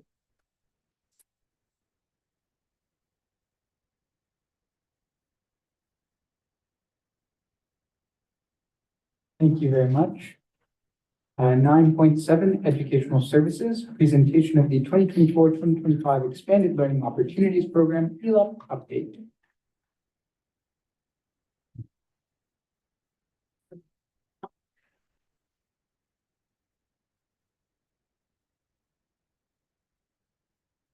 All right, good evening all. Happy early Thanksgiving. I didn't just break a student's project, so I'll just have to reglue that later. We won't tell her. She probably won't watch this anyway, so we're good. The last time I provided an update was October last year, and it was basically what is ELOP going to be. So I wanted to provide another update of what is ELOP as of now. We opened ELOP officially on January 8th, just this year. So we're almost at our 1-year mark this coming January. So in a nutshell, the ELOP program, we offer after school enrichment at all 3 elementary sites. They're open till 5:30 p.m. It gives the students over a 9-hour day from the point that they get on campus to whenever their parent picks them up. They have at least 9 hours, if not more, of day that they're with us at the school. We are open to parents picking up at any point in the afternoon. The goal is really to be open for parents and community and family needs. We're closed on all school days, open every day of the school year, open for 30+ days of summer, 9-hour days. We'll get into summer in a couple minutes. We provide transportation to our 6th grade students. So the program funding is for TK through 6th grade. Our 6th graders can take the bus to their community elementary site and participate on campus. Transportation is also offered in the summertime. If we offer a summer program that is not offered at their home site, then we have to provide transportation, which we did this past summer, and I'll touch on. ELOP is a free program. Priority registration is offered to unduplicated families, those that qualify for free or reduced lunch, English language learners, foster youth, and homeless youth. And if we have space remaining after we've hit our priority registration, then we open up everything to other students. As we know, the need, it abounds across all families. And lists are utilized at each site. We do have a wait list at each site. And then the program is inclusive of all students. We make accommodations as needed for students that have limitations or disabilities. So a bit on our ELOP staff. As of right now, we have 14 ELOP staff members, a coordinator, 3 site leads, 1 per site, 9 instructional aides. We have 3 at VOE, 3 at LAE, 2 at CHE, and 1 itinerant ELOP custodian that is on a rotating schedule to help support all 3 elementary schools. A bit on summer. So this was our flyer that we put out for summer. We offered a summer program at LAE with transportation from VOE and CHE to filter into LAE. Students could sign up for the 3 individual sessions. They could sign up for just session 2, just session 3. They could sign up for half day. They could sign up for full day. We gave families a lot of options to fit their summer needs. To participate in program when they were not on a summer vacation. And of course, it was free for all families that were participating. We did a plethora of curriculums. We had certificated staff doing STEM curriculums in the mornings, dirt camp, that was definitely the all around favorite.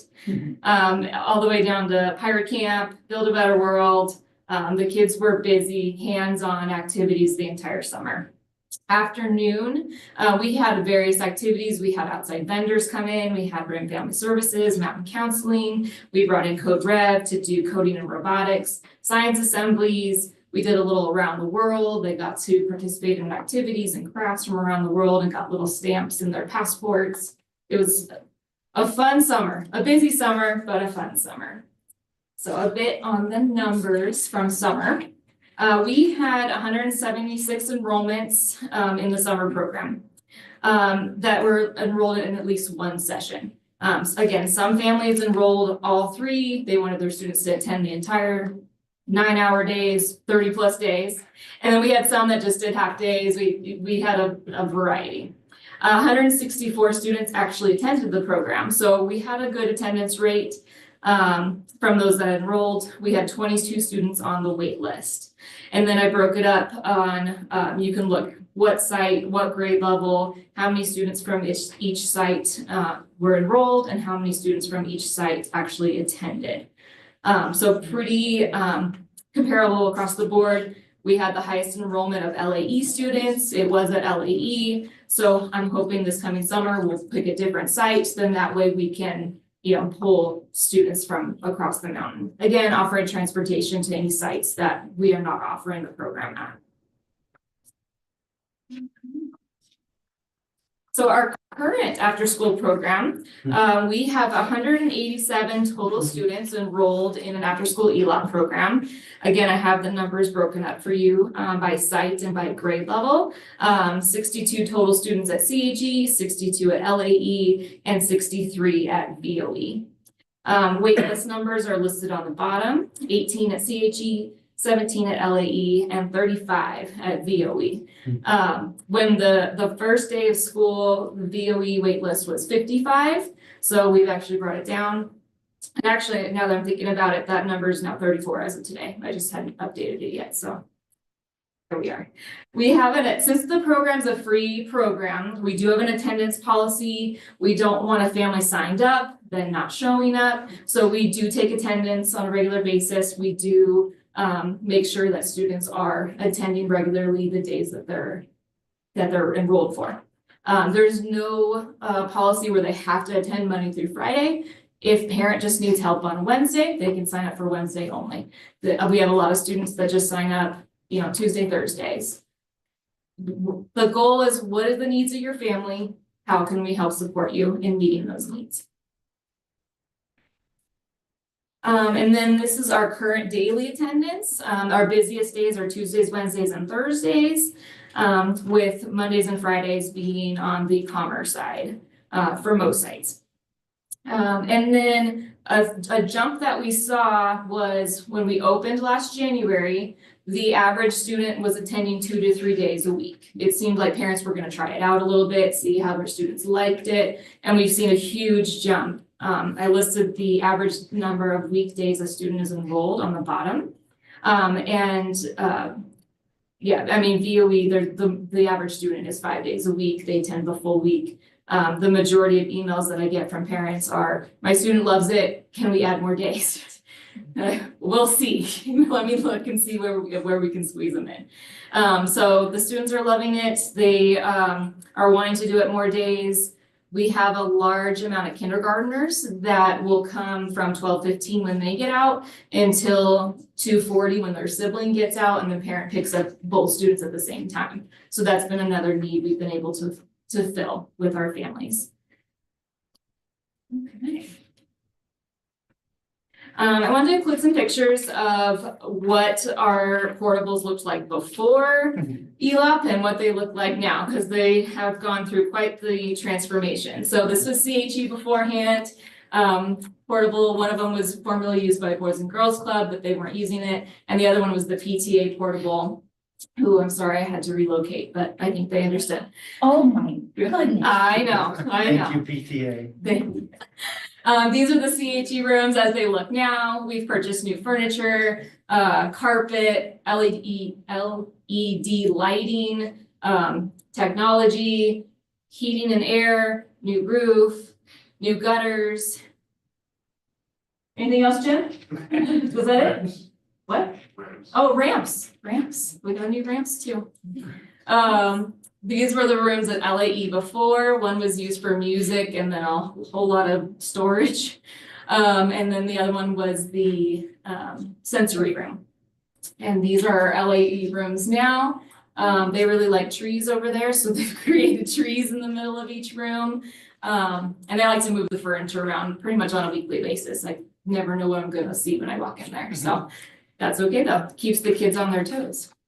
And then at VOE, we began the year last year in room 2. We shared that with the RSP teacher, and then in portable A5. It posed some challenges, not having 2 rooms right next to each other. The kids were spread out. And then with some brainstorming with Bethany, we were able to get 2 new portables right next to the playground, right next to each other, that we've cleaned out and created ELOP spaces and moved those, what was a music room, art room before, to A5 and move some things around. Okay. So like I mentioned, ELOP was able to fund some projects. We took care of the ELOP portables that are in great shape for many years to come. We were also able to help fund some other projects, co-fund some of these projects. Basically, we had a surplus of money that I did not want to send back to the state, and what does an ELOP kid use? What can we justify taking care of, and what would benefit the school as a whole? So we were able to do the carpet at CHE library. Kindergartners would come in there and do some library time. We did turf and a drainage repair in the LAE kinder playground. We take the kindergarten kids there every day because we have kindergartners from 12:15, sometimes till 5:30. They're in ELOP longer than they're in their regular school day. So we want to make sure we build in lots of recesses. So we use that kinder playground. We co-funded the playground turf at VOE and CHE. We purchased a delivery truck. There's been we pick up snacks on a regular basis and pick them up from the warehouse, take them around. There was a need for a delivery truck. And then we co-funded some maintenance trucks with plows and salters so that they can make sure that those ELOP spaces are taken care of as needed.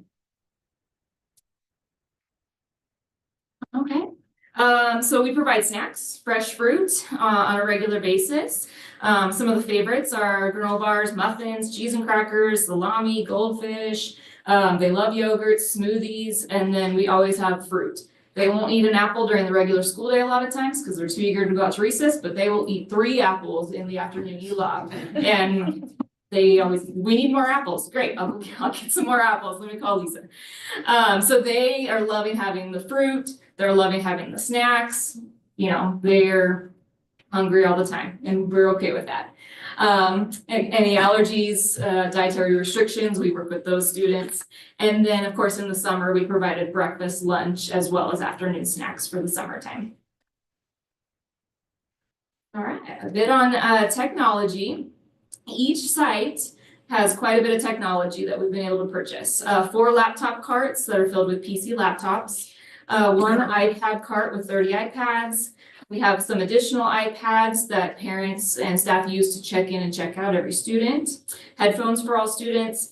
We have a Sphero robot class set that our older students use. They're these round sphere robots that they can work on coding, different levels of coding. We have these soccer mats we can lay out and they can actually play soccer with the robots.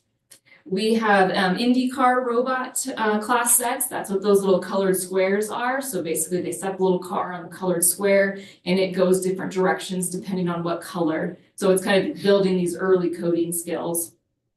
We purchased Little Bit Makerspace wall and class sets of robot parts. So the picture with the whiteboard table, they had made these robots that actually draw on the table with like whiteboard markers. And then the wall underneath it, there's all these different bits and they're looking at what's an output, what's an input, how do these bits work together to create what I'm trying to create. We purchased an indoor drone curriculum that is a little intimidating at first, but they're slowly getting the hang of that one. Yeah, indoor little drones. There's rules. Strict rules. 3D doodler pens. Our friend on the upper right is using a 3D doodler pen to create his name 3D that's standing up. We purchased 2 3D printers for each site. We have a smart board in every room, and then we have a Right Wheel childcare management app that we use. Parents love, they see exactly when their student's been checked into ELOP. If there's a glitch or the internet's not working, I get messages all the time. Are they there? Did they get checked in? I didn't get the notification. Yes, they're here. But it's just a nice safety. And then when parents come to pick up, they scan a QR code. We know exactly what parent picks them up and it's time stamped for safety. Okay. Other than the technology, what are students doing while they're in ELOP? So the expanded learning opportunities is not an extension of instructional time, but it's an opportunity to engage pupils in enrichment, play, nutrition, and other developmentally appropriate activities. So we do touch on some academics. We offer homework hour and homework support, mixed reviews if you talk to the students. Oh, homework again, but parents love that we're getting homework done during ELOP. And there's even some students that feel proud. Hey, I didn't understand this homework before, but either my peer helped me explain it, the aide helped explain it, and now I get it now. We even had a student today came up to the teacher. Thank you for thank you for working with me on this homework. I didn't understand it and I really appreciate it. Okay. We also practice a lot of academic skills with the TK and kindergartners. Again, because we have them for so long, we've integrated some academic activities during their time before those older students come in. And they also have access to iReady. So if they don't have homework for that particular day, they left it at home, get a laptop out, get on iReady, so while everybody else is working on their homework. Okay, and then of course we do the academic or the enrichment activities as well as the academic.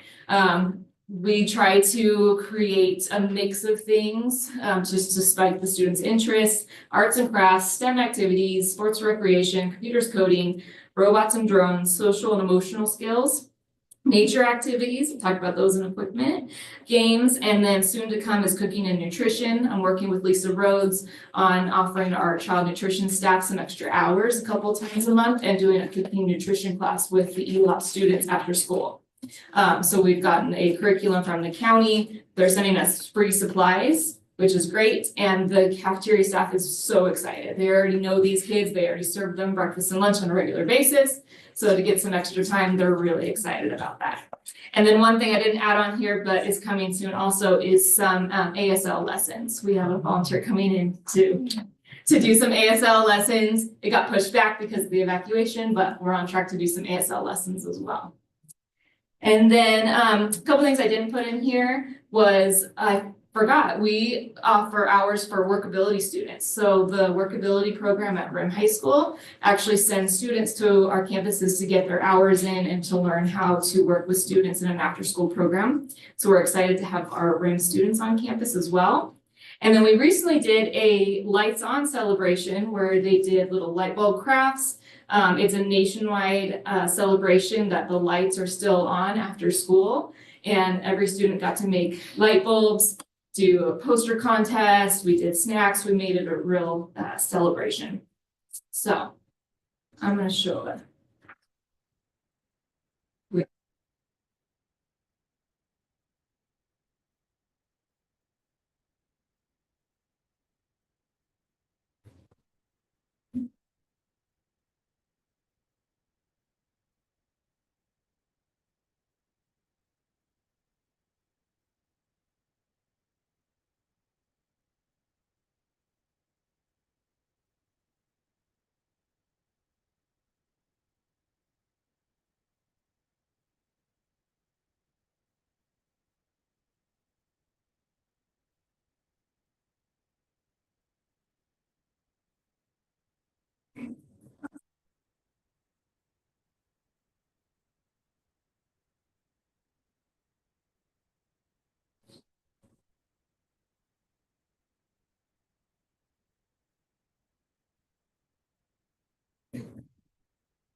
Yes.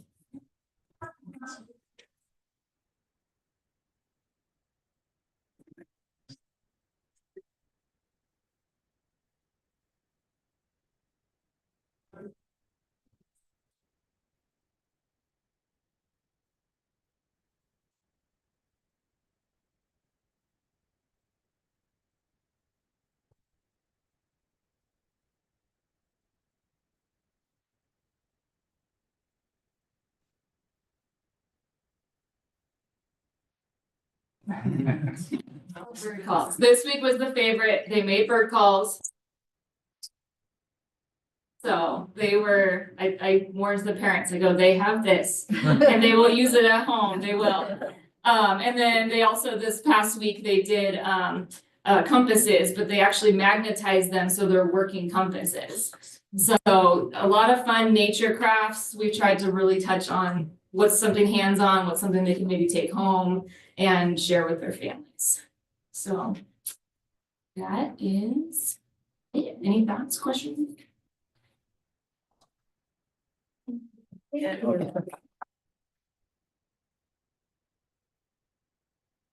know, it's funny because when I first started teaching, I remember Steve Wallace walking around with the key around his neck and looking for a ride home. Thanksgiving season.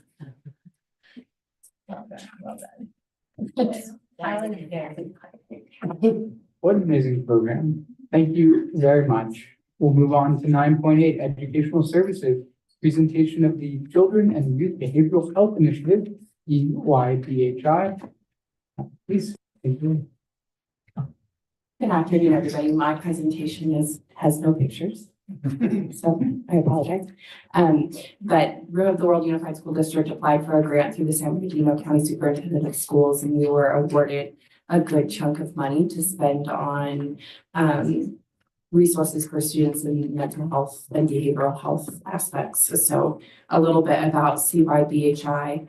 That stands for Children and Youth Behavioral Health Initiative. And over the past 5 years, San Bernardino County has gotten 4.7 billion to reimagine, or California, to reimagine how youth and families access mental health resources and supports.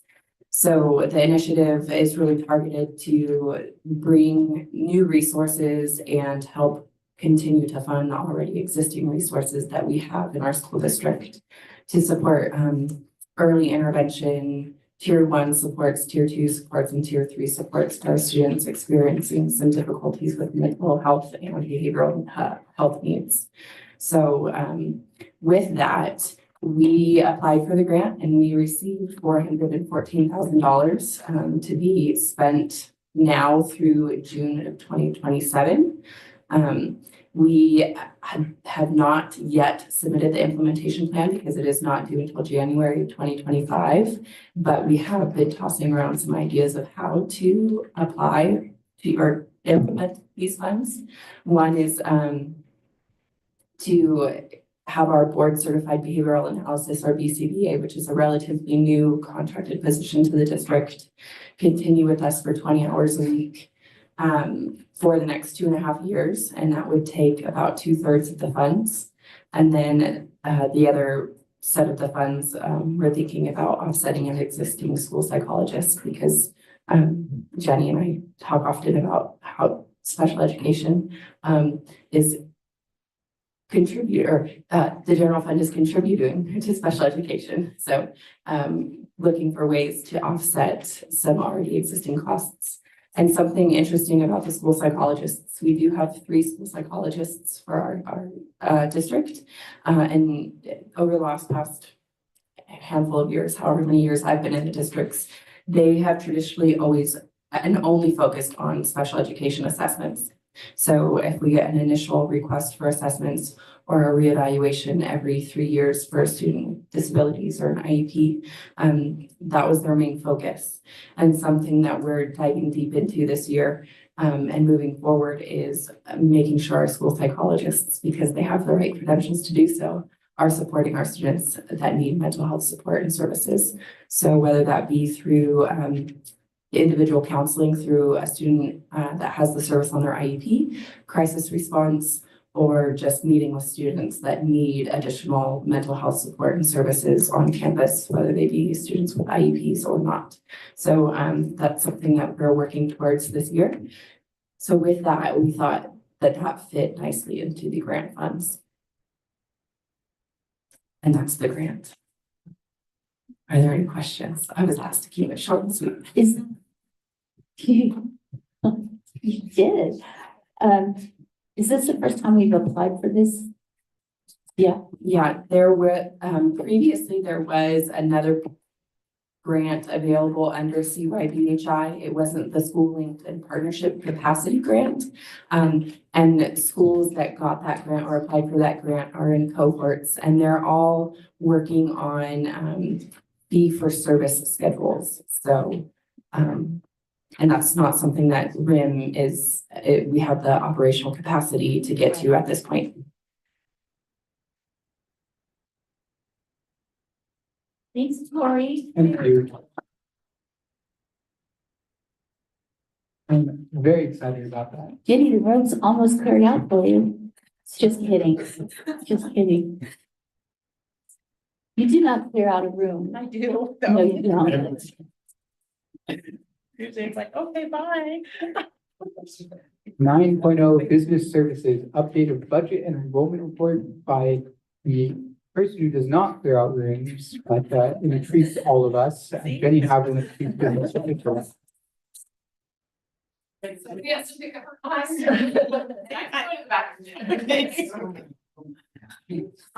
We're all amongst friends, right? All right, thank you for having me tonight. I have a very quick report. Because we kind of rushed in here, I will put this on the back table if anybody wants some. But I made too many copies, I can already tell. So we are, I'm kind of a broken record right now. We're in between major presentations to the board and our reporting periods. Okay, so in December, we'll be presenting the first interim financial report. I'll be able to follow up with hopefully just not too lengthy of a PowerPoint then, but we've touched on some of the items that I was going to talk about with the board comments already today. But just real quick, I've made packets, our current enrollment and through month 3 of attendance. And we did have a little uptick in our enrollment. Where for those of you who are on the budget committee, we did talk about the increase of enrollment, the same report that we did increase by 25 students overall. Now, when we drill down into those increases, we did see some shift from schools to school, like RHS to RVA, had a loss and a gain. We did have, a small amount of increases at, every elementary school. And then we did have an increase, to the, of 7 students in our SDC special ed program. I know I'm using an old term, but, so kind of where that, where those increases are relative to, maybe how that would impact the general fund or not. When we look at the enrollment and look at the LCFF calculator that I'm working on for first interim, even though our enrollments are a little high, we think we're still, it's not warranting a increase to our projected ADA. Because our ADA is still, we still have some room to grow with that overall district amount of ADA. So I just realized that I did not bring our Strive for 95 report in here. So I'm gonna have to just email that to you at another day. But the 2 graphs I just noticed that the 2 graphs for enrollment and attendance are attached for your review. District-wide, we're still at about a 92% and 88%. And Mr. White in my office and we met today to go over the possibility, since we are expecting to file a J13 waiver for our lost amount of school days, assuming that we use all, 6 of our snow days. We would still need to, even if we don't, we'll have to still file a waiver. We did look at fire days and then last Friday for material decrease. And that is a school by school. It doesn't have to be district wide. So it looks like we're going to apply for, it'll be worth the time for about 5 days within our schools for some low attendance after the fire, and then possibly for last Friday. So we're looking at that, even if it's, only generating 10 more ADA or 4 more ADA, that's still worth the couple hours of our time, not a couple hours, I'm just gonna say a day, probably a day's worth of, or 2 of Mr. Wright's time, and I just review it and bring it to you. But he does the hard work on those ones. But then it's definitely worth our effort to do that. And one of the things I'm gonna close up with is the COLA. So on the last page of the report, and the state, changed their number a little bit. We were about 2-3 weeks ago, school services was projecting the COLA to be more around 1.84. Okay. And then the county office about a week and a half ago sent out an email to the CBO group and said, they are expecting us to prepare our first interim with a 25-26 multi-year projection at anywhere between 1.8 and 2.0 COLA. And so what you have in front of you here is just changing the 2.93, which is currently what we're at, to a 2.0 COLA for 25-26. What is that? A 1-year impact and then a cumulative, because each year, our next COLA is on less money, on less money, and on less money. So yesterday or the day before that, we hear, it's maybe looking more like 2.46. Okay. And so, this is, it's good news. So we are still, it's really, we'll see what happens in January at the governor's proposal and then again at the May revise. So I think we need to, say that It may be a worst case scenario would be the 1.8 at this point. That probably won't happen. And then the best case scenario, could it be a 2.5? And maybe it'll land somewhere a little bit in the middle. But this gives you an idea of whether it's a 2.0, 2.3, 2.4, you know, there is a difference and a financial adjustment to RIM. So one of the items too that we are looking at for our first interim report, and we're kind of in the midst of it, is we had our census day in in October. And so right now, a lot of the hard work is happening on Miss Rhodes and her assistant's desk, and then Jen Whiteside and Veronica, on their desk, certifying all the data and seeing what will our unduplicated pupil count be. So there is a statewide trend that it is, districts are seeing a lower percentage in that number. So for many factors. So we're keeping our eye on that, and more information on that to come. But it's a lot of work. I want to give a big shout out to the groups that are literally have to go into the student by student, probably 4 times during this like a month and a half period, and then go through them again, and then go through them again. And, making sure that we have our students properly tagged in the system, if they're foster, if they're homeless, if they're, and I know we can't identify everybody, but making sure that we do the best we can, and kind of doing that extra effort pays off. So, that's kind of an exercise we do this time of year to get that number as true as it is. Good or bad financially impact, but what is our demographic number? We have a free and reduced percentage that looks like it might be going down a little bit. And that's good for our families, but it does have an impact for us. And then there's a discussion we had today that some people who are, and I think this is what we're going to start seeing, that maybe wouldn't qualify for this low socioeconomic, criteria, but are still struggling because of, the cost of living in California. So where a benchmark for tagging you, a certain way isn't really reality to the person paying the bills and living paycheck to paycheck. So it's a little that table, in my opinion, if I could advocate for something, would be to get those, re-benched to what truly a California cost of living is, and that increase, because I think, Californians are hurt because that is a federal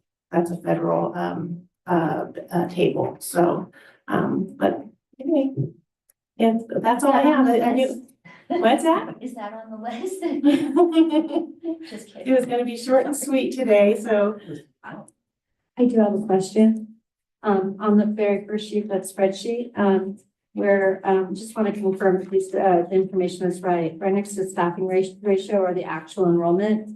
And, there's the date for, August 23rd, 2024, and then August 27th, so 4 days later. And I just want to confirm that's right.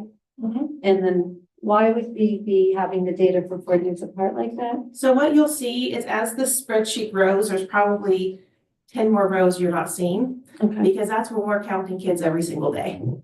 All right. Okay, and seeing, in that first 3 weeks of school, we're counting them just by principals emailing and populating the spreadsheet. But Scott White's also getting them and filling them on this for me. Every month we add an official month, we have to squeeze it in. You're probably just not used to seeing that, because by the time we get to probably December or January, you're only seeing maybe 4 months that we can fit on the spreadsheet. And then as we get into April, May, June, if we pulled one out from last year, we would keep perhaps like an October date, which might be, close to Census Day, December, and then have, month 5, 6, 7, 8. So it's a function of there's probably 10 other columns that you're not seeing, and those ones just haven't been. Okay, so I'm just like, I should be learning it necessarily anything particular about the difference between. No, those two. at that time, we are looking at it, the enrollment every single day.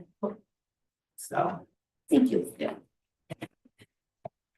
Thank you very much, Jane.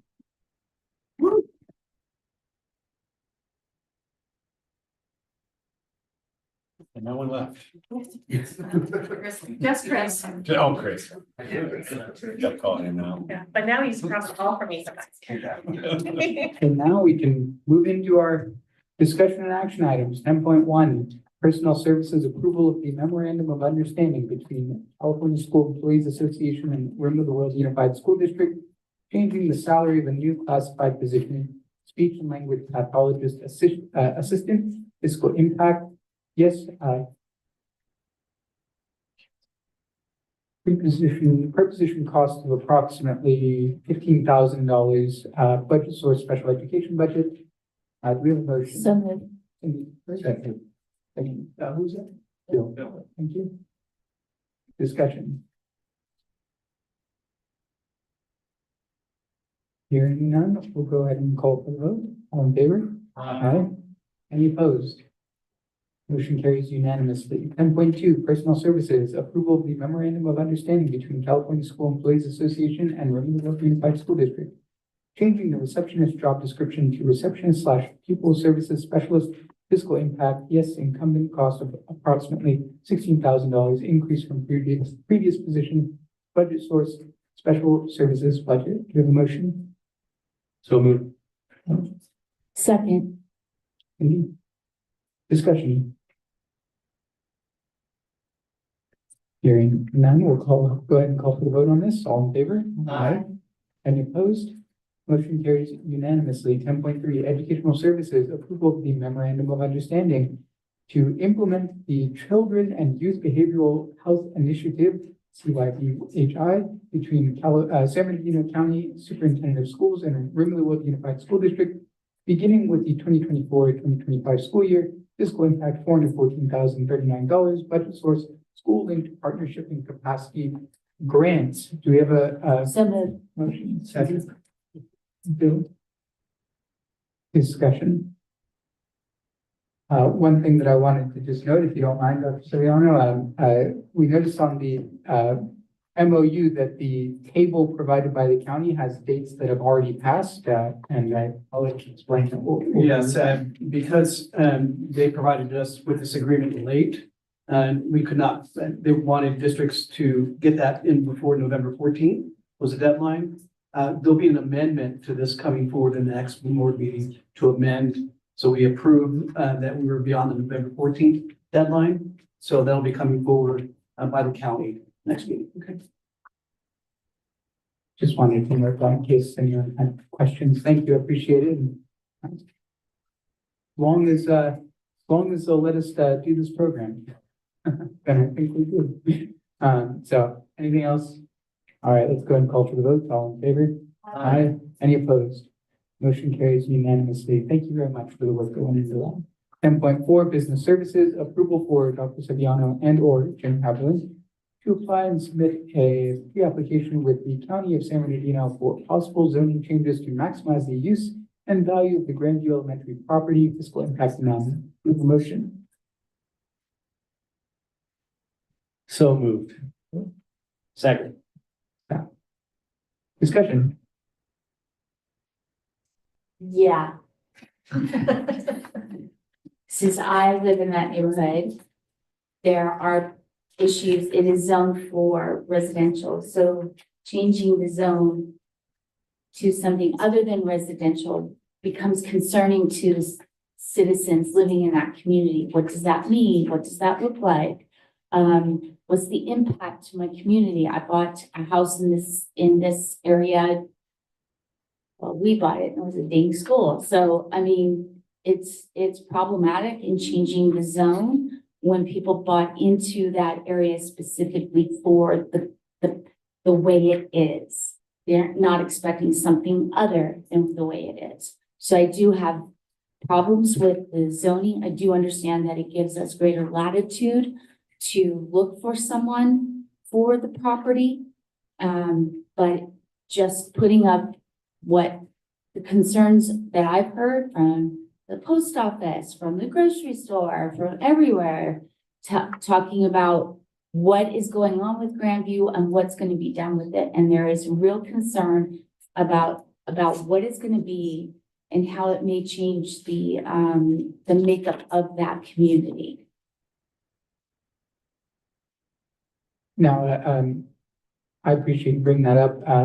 I think to help assuage some of those concerns, we do have control over what can occur on that property. So that could help limit it to make sure that it's not, even with one zoning change, it doesn't mean that anything can go in there. We can still place some restrictions on that. Within the context of it, yes, we can. It will take some massaging to do that. It's not a slam dunk, but we can, there's different avenues to be able to, if it is changed, any potential further changes with that. I do understand that, but Jordan, it's kind of like opening Pandora's box. Can we put it back in? But I do understand and completely agree. It does open up opportunities. I appreciate Trustee Gardner's concern. I think it's legitimate. But I also have concern about a deteriorating facility sitting within a neighborhood as well, and what that's doing to the land values for the people that live there too. But thank you, Cindy.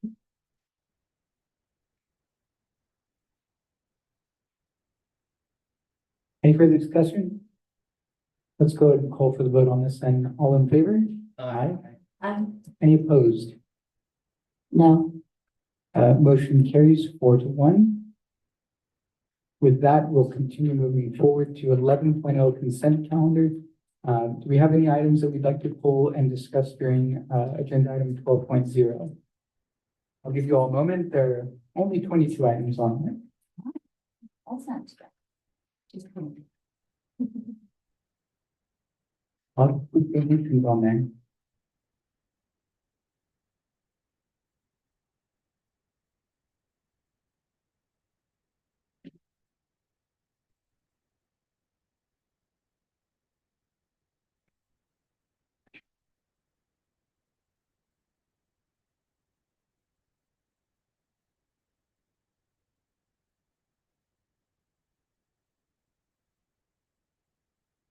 I'm good. Are you entertaining the motion for the consent items? You're just making sure everyone had an opportunity to do everything. I move we approve the consent items as listed, 1 through 22. I second. First one. Second from Scott. Now, to be, for clarification, we've got 11.1, 11.2, 11.3, 11.4, 11.5, 11.6, 11.7, 11.8, 11.9, 11.10, 11.11, 11.12, 11.13, 11.14, 11.15, 11.16, 11.17, 11.18, 11.19, 11.20, 11.21, and 11.22. And we have the motion from Bill, second from Scott. Any discussion? Hearing none, we'll call for the vote. All in favor? Aye. Any opposed? Motion carries unanimously. Thank you very much. We'll move on to 13.0, governance team future agenda items planning. Do you have any 13.1 time allotted for board of trustees to request agenda items for future meetings? Anything other than what we have on our regularly scheduled governance calendar? I don't have future agenda items, but I would like to, for the sake of Ethan, could we please switch on the agenda, the legislative report and the student representative report, and let's have the student representative report come right after the superintendent so that everybody is willing to stay for our lovely student board member. He's way more entertaining than I am. So let's just give him the floor. And then I can clear the room. Bless you, Jordan. Cindy, is there any reason why that couldn't come even before as the first report? I think that traditionally it's always been the governing board reports. I mean, if you want to change it, but it's I'm not one who is a traditionalist, so is there anything that legally requires that order? there's not, no. Bless you. No, We can do our agenda the manner in which we wish to do it. you're not even required to have a governing board members report. We could even get rid of it altogether. Apparently, we like to talk, so. Well, I would appreciate it being first up. That would be On fine, reports. that would be fine with me. I just would like to not go before Ethan. So the direction will be for, we'll take, back for agenda setting, the direction might be just having the school report earlier in our reporting. And, we've heard that. Yeah, Thank you. yeah, thank you. Anything else? 14.0 future meeting dates, regular board meeting, December 18th, 2024, 5:30 PM, 24740 Sam Ridge Way, Crestline, California, 93325. If you don't want to miss that, that's our annual organization meeting. So that's when we get, that's when we'll pick a new board president, we'll pick our new positions rather, and then we'll also pick all of our committee assignments. Very exciting. But then we may know who actually is on the board. Yes, county will certify those results December 3rd, so we will know who our board members are by that point. Yes, good points. 15.0 recess to close session if necessary. That is necessary for us, so we will be adjourning. The board of trustees are hereby recessed to close session at